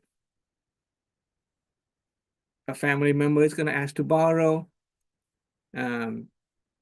Strange things going to happen and you will lose it. But if you have a relatively solid budget and you know exactly where your money goes, then you will use it, and then there's no room for other people to use it. If we set an intention that we're going to do charity, X amount of money for charity, then that's what we're going to commit to. And opportunity will open up for us to use those money for charity. if we set an X amount of money for personal development, learning courses on inner being, opening our awareness and perception, then opportunity will open up and we will use it. If we have no budget for personal development, then that money is gonna flow and it'll disappear in some other ways. And we have no budget at all, somebody's gonna try to borrow it and take it from you. Yeah. Reward and pleasure raises our inner vibrational energy.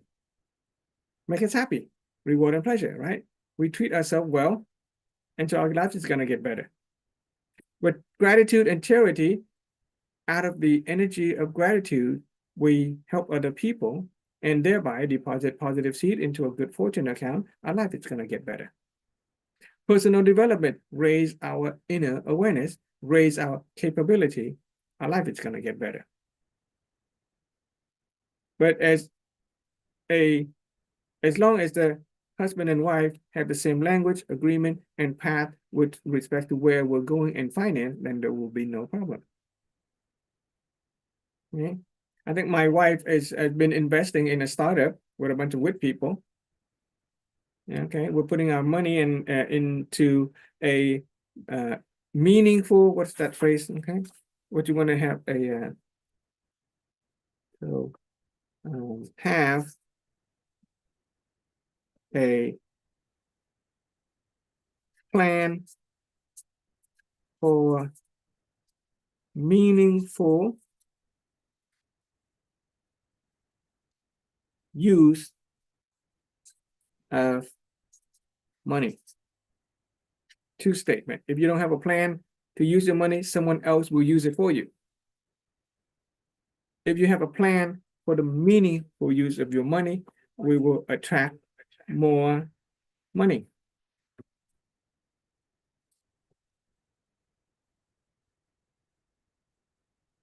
Okay, I think my wife found. Okay, she found the percent. Okay. Okay, so according to class.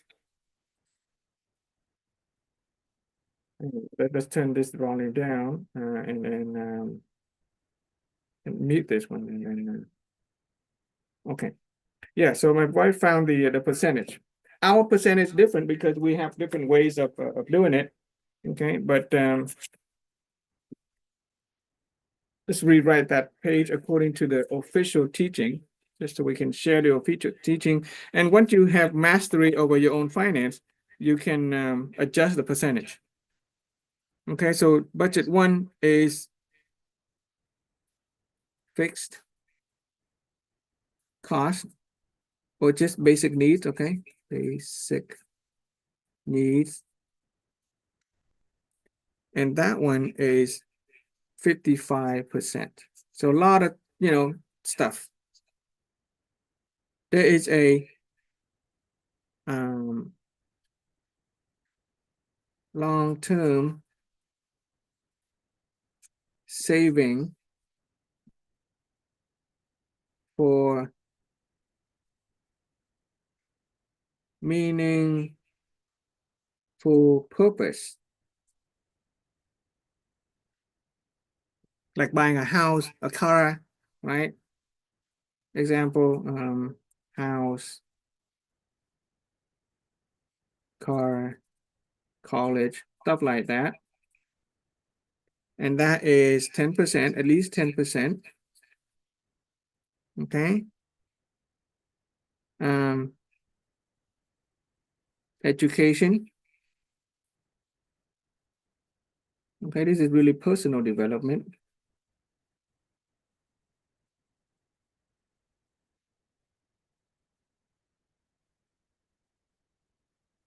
That is 5%.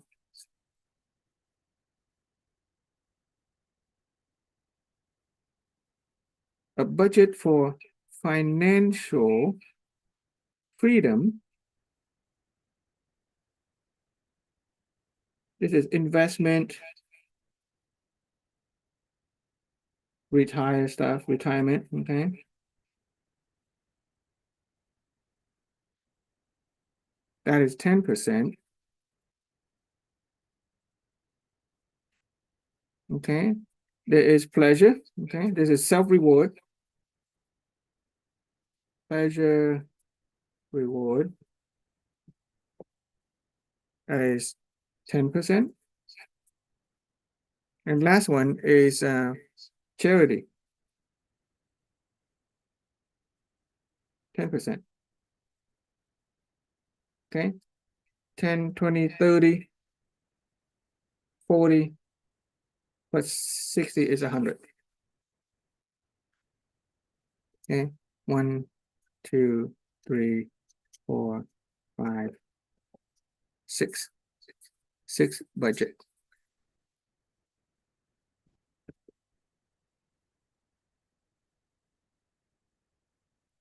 It is a map. Okay, that help us navigate our finance. And obviously each family is going to be different. Okay, our fixed costs may be different, our long-term saving may be different. Okay, our financial plan for financial freedom may be different. Some people are okay with becoming financially independent in 50 years or 20 years. Not 50 years too long. 20 years is still too long. Okay, I think my wife has a plan to become financially independent, financial freedom in about 3 to 5 years. Okay, we're going from working full-time to hopefully becoming free with money and time in about 3 to 5 years. It's important to reward yourself and experience pleasure. Okay, science has shown that if we don't go on vacation at least once a year, we will stress out. Okay, it'll affect our mind and our body. So yes, go on vacation. And if that vacation involves going to a graduation conference in Vietnam, yeah, so be it. Combine our education expense with our pleasure expense. Yeah. That's the money part of the happy marriage. Harmonious marriage. There's no such thing as happy marriage. There is only successful, harmonious marriage. Okay, I think that's all I have for marriage. Thank you. So thank you for sharing that Yeah. Let's see, anything else? detailed about finance as well. Yes. Mhm. I think I'm going to call you AI Frank Why? instead of calling Alexa or Siri. I'll Call call Frank? Frank. Okay. I think I'm okay with marriage. Okay, we're pretty successful in that. We're still working on our finance and many other things, including our inner awareness in terms of our mental health, physical health. We're still working on that, but I can confidently say that we can share our reality of marriage. Okay, like you guys, wife and husband on the same path of education. Oh, that's wonderful. Common language also implies common awareness and perception. Okay. It's not just the 5 languages of Gary Chapman.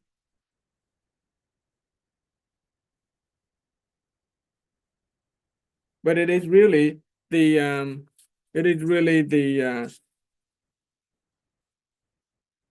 common language. It is the right here, the common language. It is also common awareness. Okay, common awareness and perception. If you have common awareness and perception, it's going to be more simple to speak with each other, more simple to get your point across.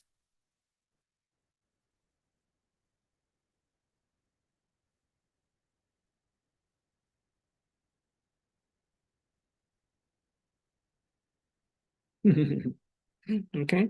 I have a formula for attracting a desirable mate. I'll just read it to you. Okay, I'm not gonna write it. Well, why not? Let's just write it. Because I got this from the sharing of the ladies who are sharing the art of love. Have you been getting those the art of love? Diệu thuật yêu. The art of love. Applying this principle to marriage and relationship. And this is a formula for attracting a desirable mate. And you can maintain same thing. Formula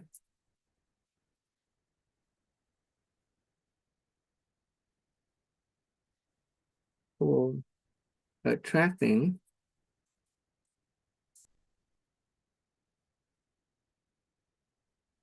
desirable mate. But it could imply is a formula for maintaining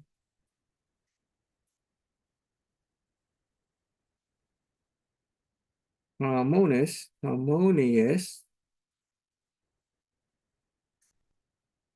marriage. Number one, simple. Happy with self. Okay, what that means is serenity, magnanimity,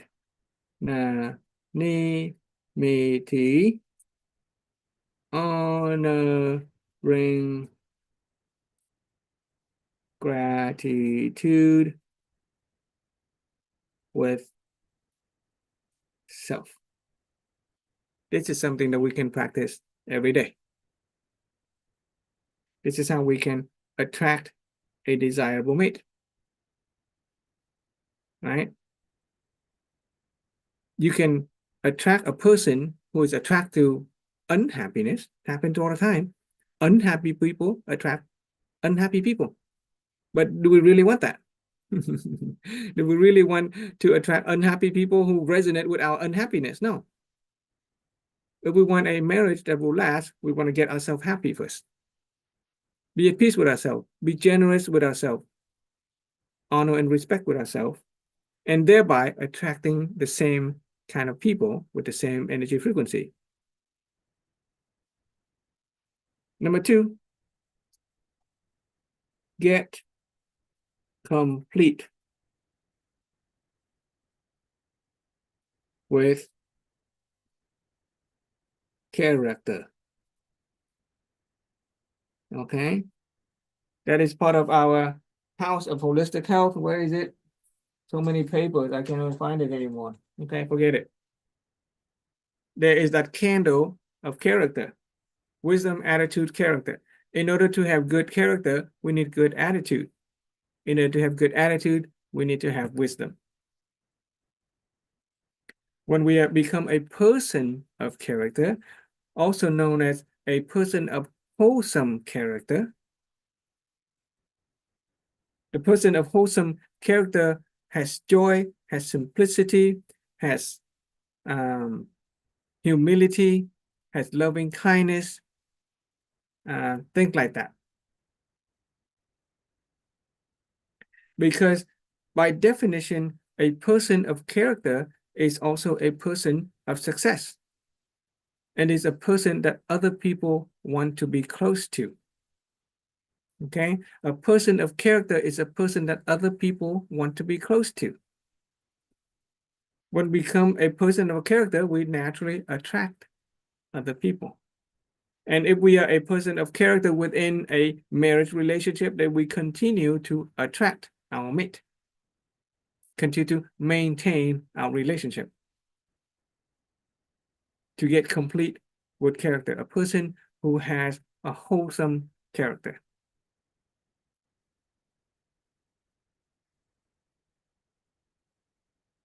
Number three, initiate desire.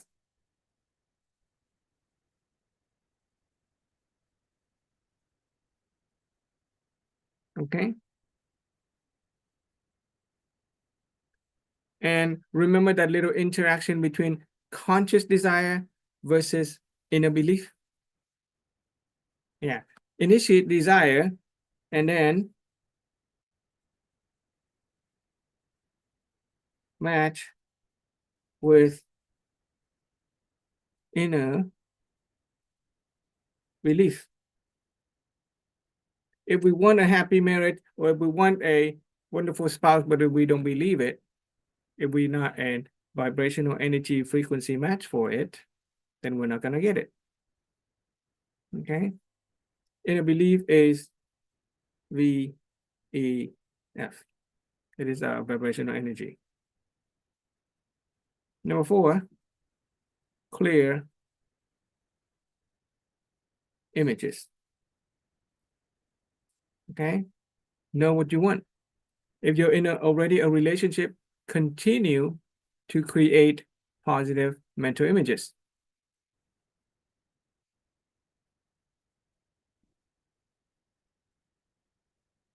Okay. Number 5 is for people who are attracting a mate, create environment where people will come into your life. But if you're already in a marriage relationship, you can maintain an environment where the other person want to be there.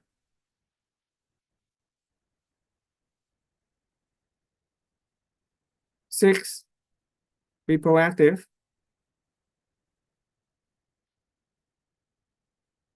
Okay. To be proactive is to take responsibility. Root cause of life begins with me. Don't just wait around for the other person to do things. Be the one who is proactive. Okay. Set intention.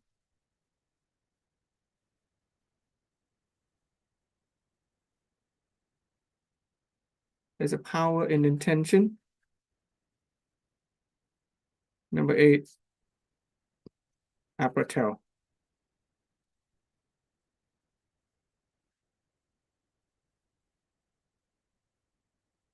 Apparattel is a word that means appreciation and telling.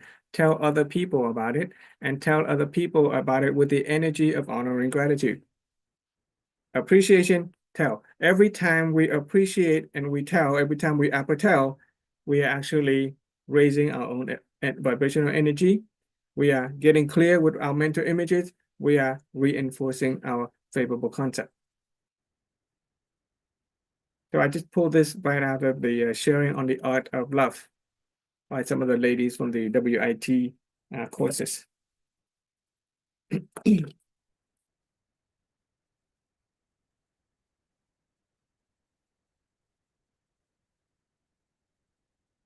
I think that's all. Yeah, we'll save anything else for the weekly sharing. Because the next is going to go into, the lighting up the candle of wisdom. Okay. Yeah, everything else I have on the note, it's just review of the stuff we have so far. So is that how do you guys feel about it? Any question? Morgan, thank you for your sharing earlier. You said what, respect or communication or something like that, right? It is it is the energy corner. It is a spiritual dimension.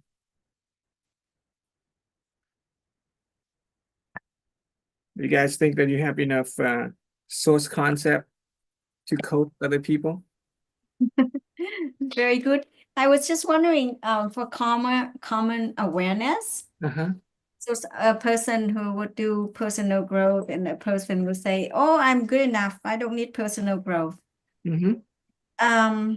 What do you do in that situation? A partner says, "I'm good. No, thank you. You do you." Well, why would you want to Yeah. change anybody? Why would you want your partner or anybody to go through personal growth? So just do it for myself, and then the partner see it and do it, because Yeah, it's when it says common awareness. Yeah. You Why would see, you want anybody to take this course? Why would you want anybody to go into the Zoom? Is it because we see they have problems that need to be solved? Do we see a problem in the other person that we want to fix them? No, there's no no. people. No, I'm Yeah. just saying, if I were to see a couple Mm-hmm. and say, oh, hey, have you heard about, the philosophy or understand what the real marriage is about and stuff. Mhm. And then a person will say, well, for example, the man will do, I've done a lot of personal growth and stuff, and my partner here does not want to do it. And so, do Okay. they have the same common awareness? That's what I meant. Okay, so if we are encountering, we're saying something and we're encountering a person and their response is something that is not what we want. Mhm. What we want is they would say, oh yes, show me where the courses is so I can learn it too. But if Well, we're encountering, we're sharing this information and somebody saying, I don't need it, or I've already gone through plenty of personal development courses, at that moment in time, realize that we are encountering an undesirable outcome. When we are encountering an undesirable outcome, what does it say about causality? huh? Agree and disagree with you. Many people doesn't they like to involve with the spirituality lecture, something like that. But For when personal is growth, talking period. about the financial, they don't want it. They don't want to share. They don't want to listen. I agree with all. Yeah, people are different. When we encounter a response from another person and it is undesirable or negative against what we want, then by definition, the outcome is undesirable. Therefore, the seed within us is not good just yet. Good seed, not good seed yet. Yeah. So it is not about it's not about them. It also means that there are some universal principle and natural law that we are not aligned ourselves with just yet. Just not yet. Okay. So we go back, we study, we take a look at ourselves, we take a look at the universal principles and natural laws.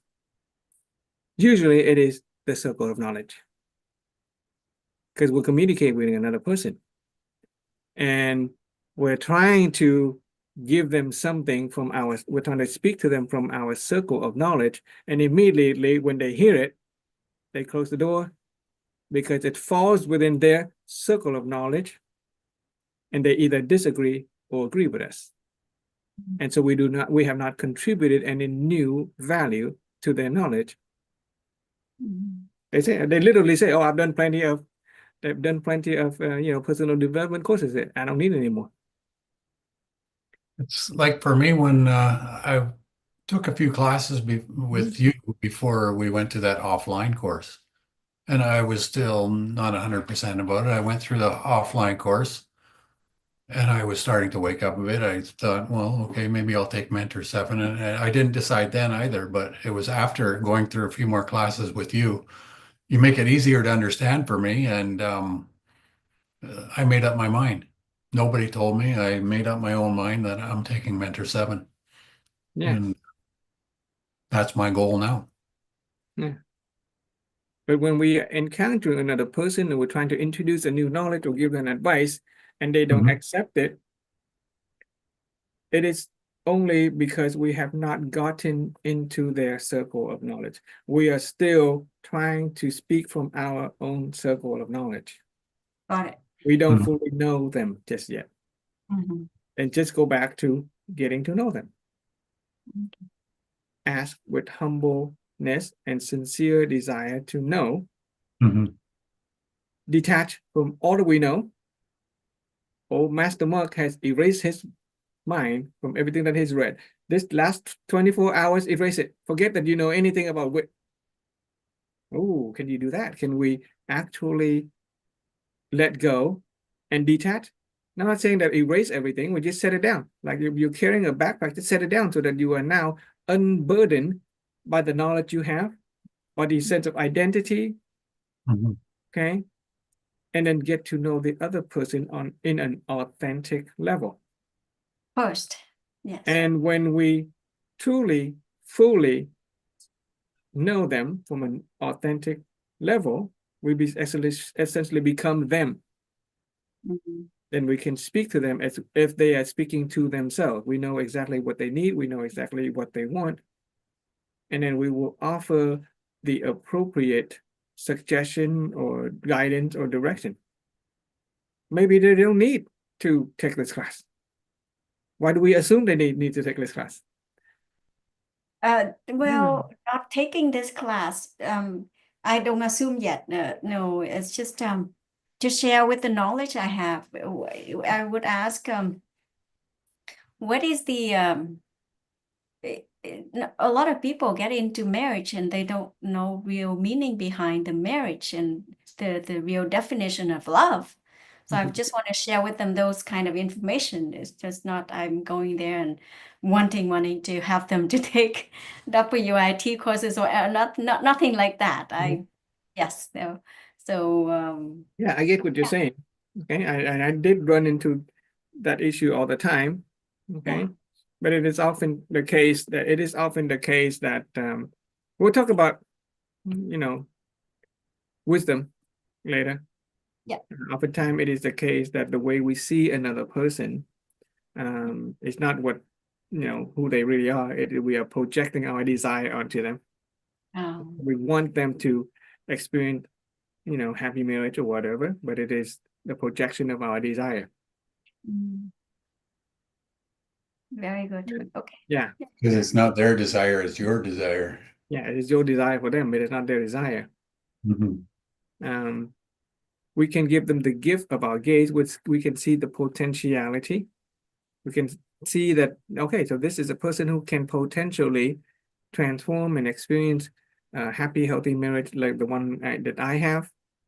But in order to do that, we have to be able to detach from our own perception, our own desire, our own human nature first, so that we can see them with the true seeing. Get into that circle of knowledge. Right? Just get to know them on their own frequency first.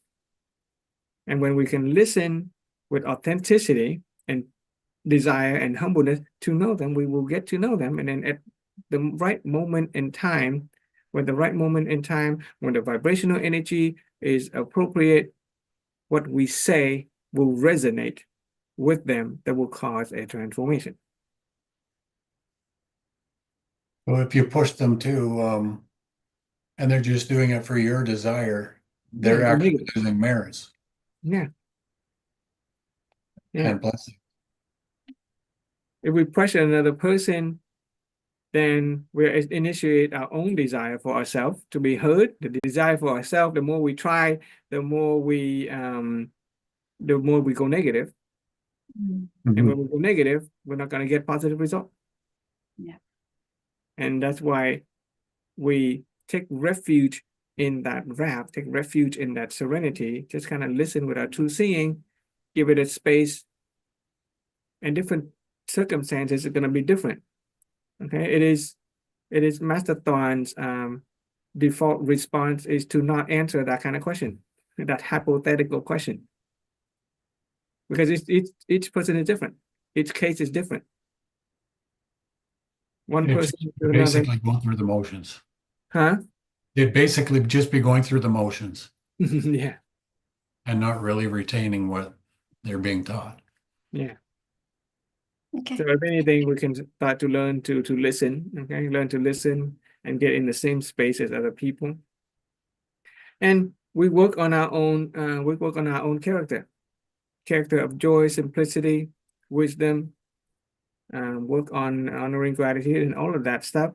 And when our reality is the reality that they want, if what we have is what they want, then they're going to come asking for it. They're going to trying to, we have something that we think is wonderful, but if that's not what they want, they're not going to get it.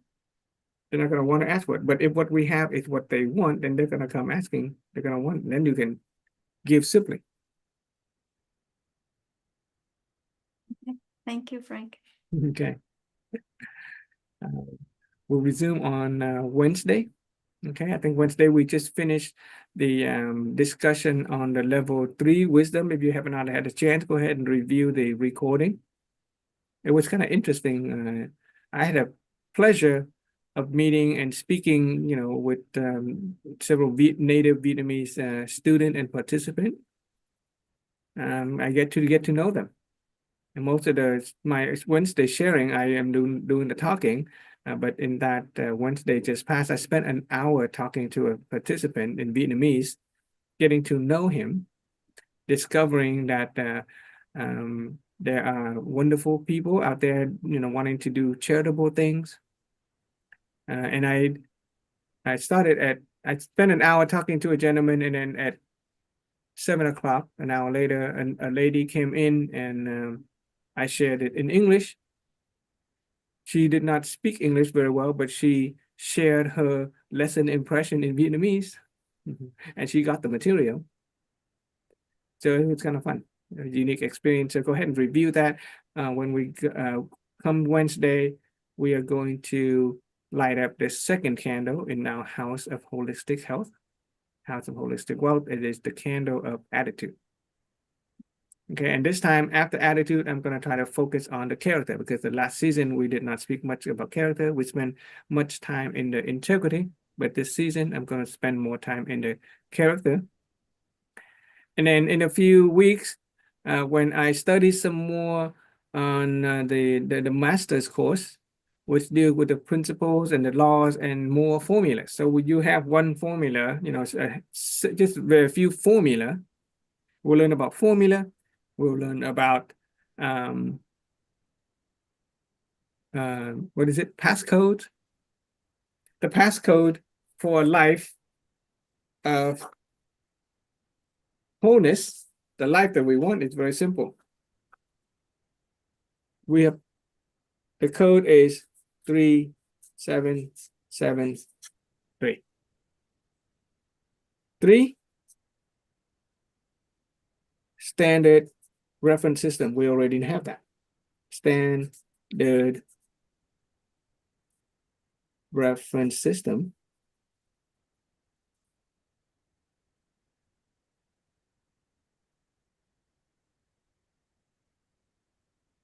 Seven,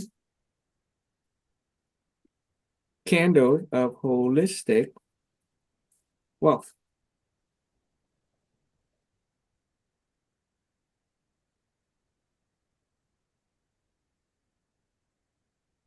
Seven, acts of giving. And number 3, we're going to use 3 energy.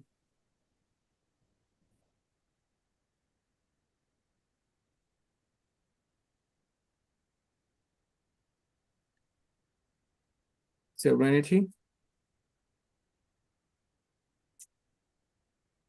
magnanimity,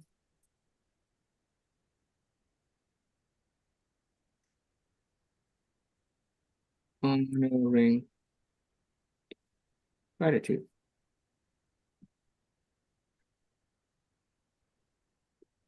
This entire course can be summed up in 4 numbers. 3773. Secret code to happiness. We already have 3 standard reference systems. Clear mental images, positive energy, spiritual, wisdom energy, source reference, source concept, favorable source concept, 3 reality triangle. Okay. First standard reference system is the root cause formula, giving us positive mental images. Second standard reference system is a human concept, giving us positive energy, spiritual energy. And the third standard reference system is the reality triangle, what we know, what we believe, what we understand. Think about the 7 holistic wealth. Rich in wisdom, rich in attitude and character, rich in integrity, capability, physical vitality, and material well-being. 7 acts of giving. Your face, your eyes, your speech, your heart, your spirit, your body, your seat. three energy spread out through our field of subconscious mind everywhere: serenity, magnanimity, honor, and gratitude. You don't need to learn anything else. Just learn these 4 numbers.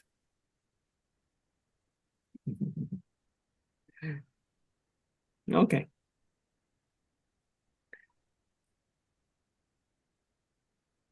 Good night. Right, thank you very much, That's it. Frank.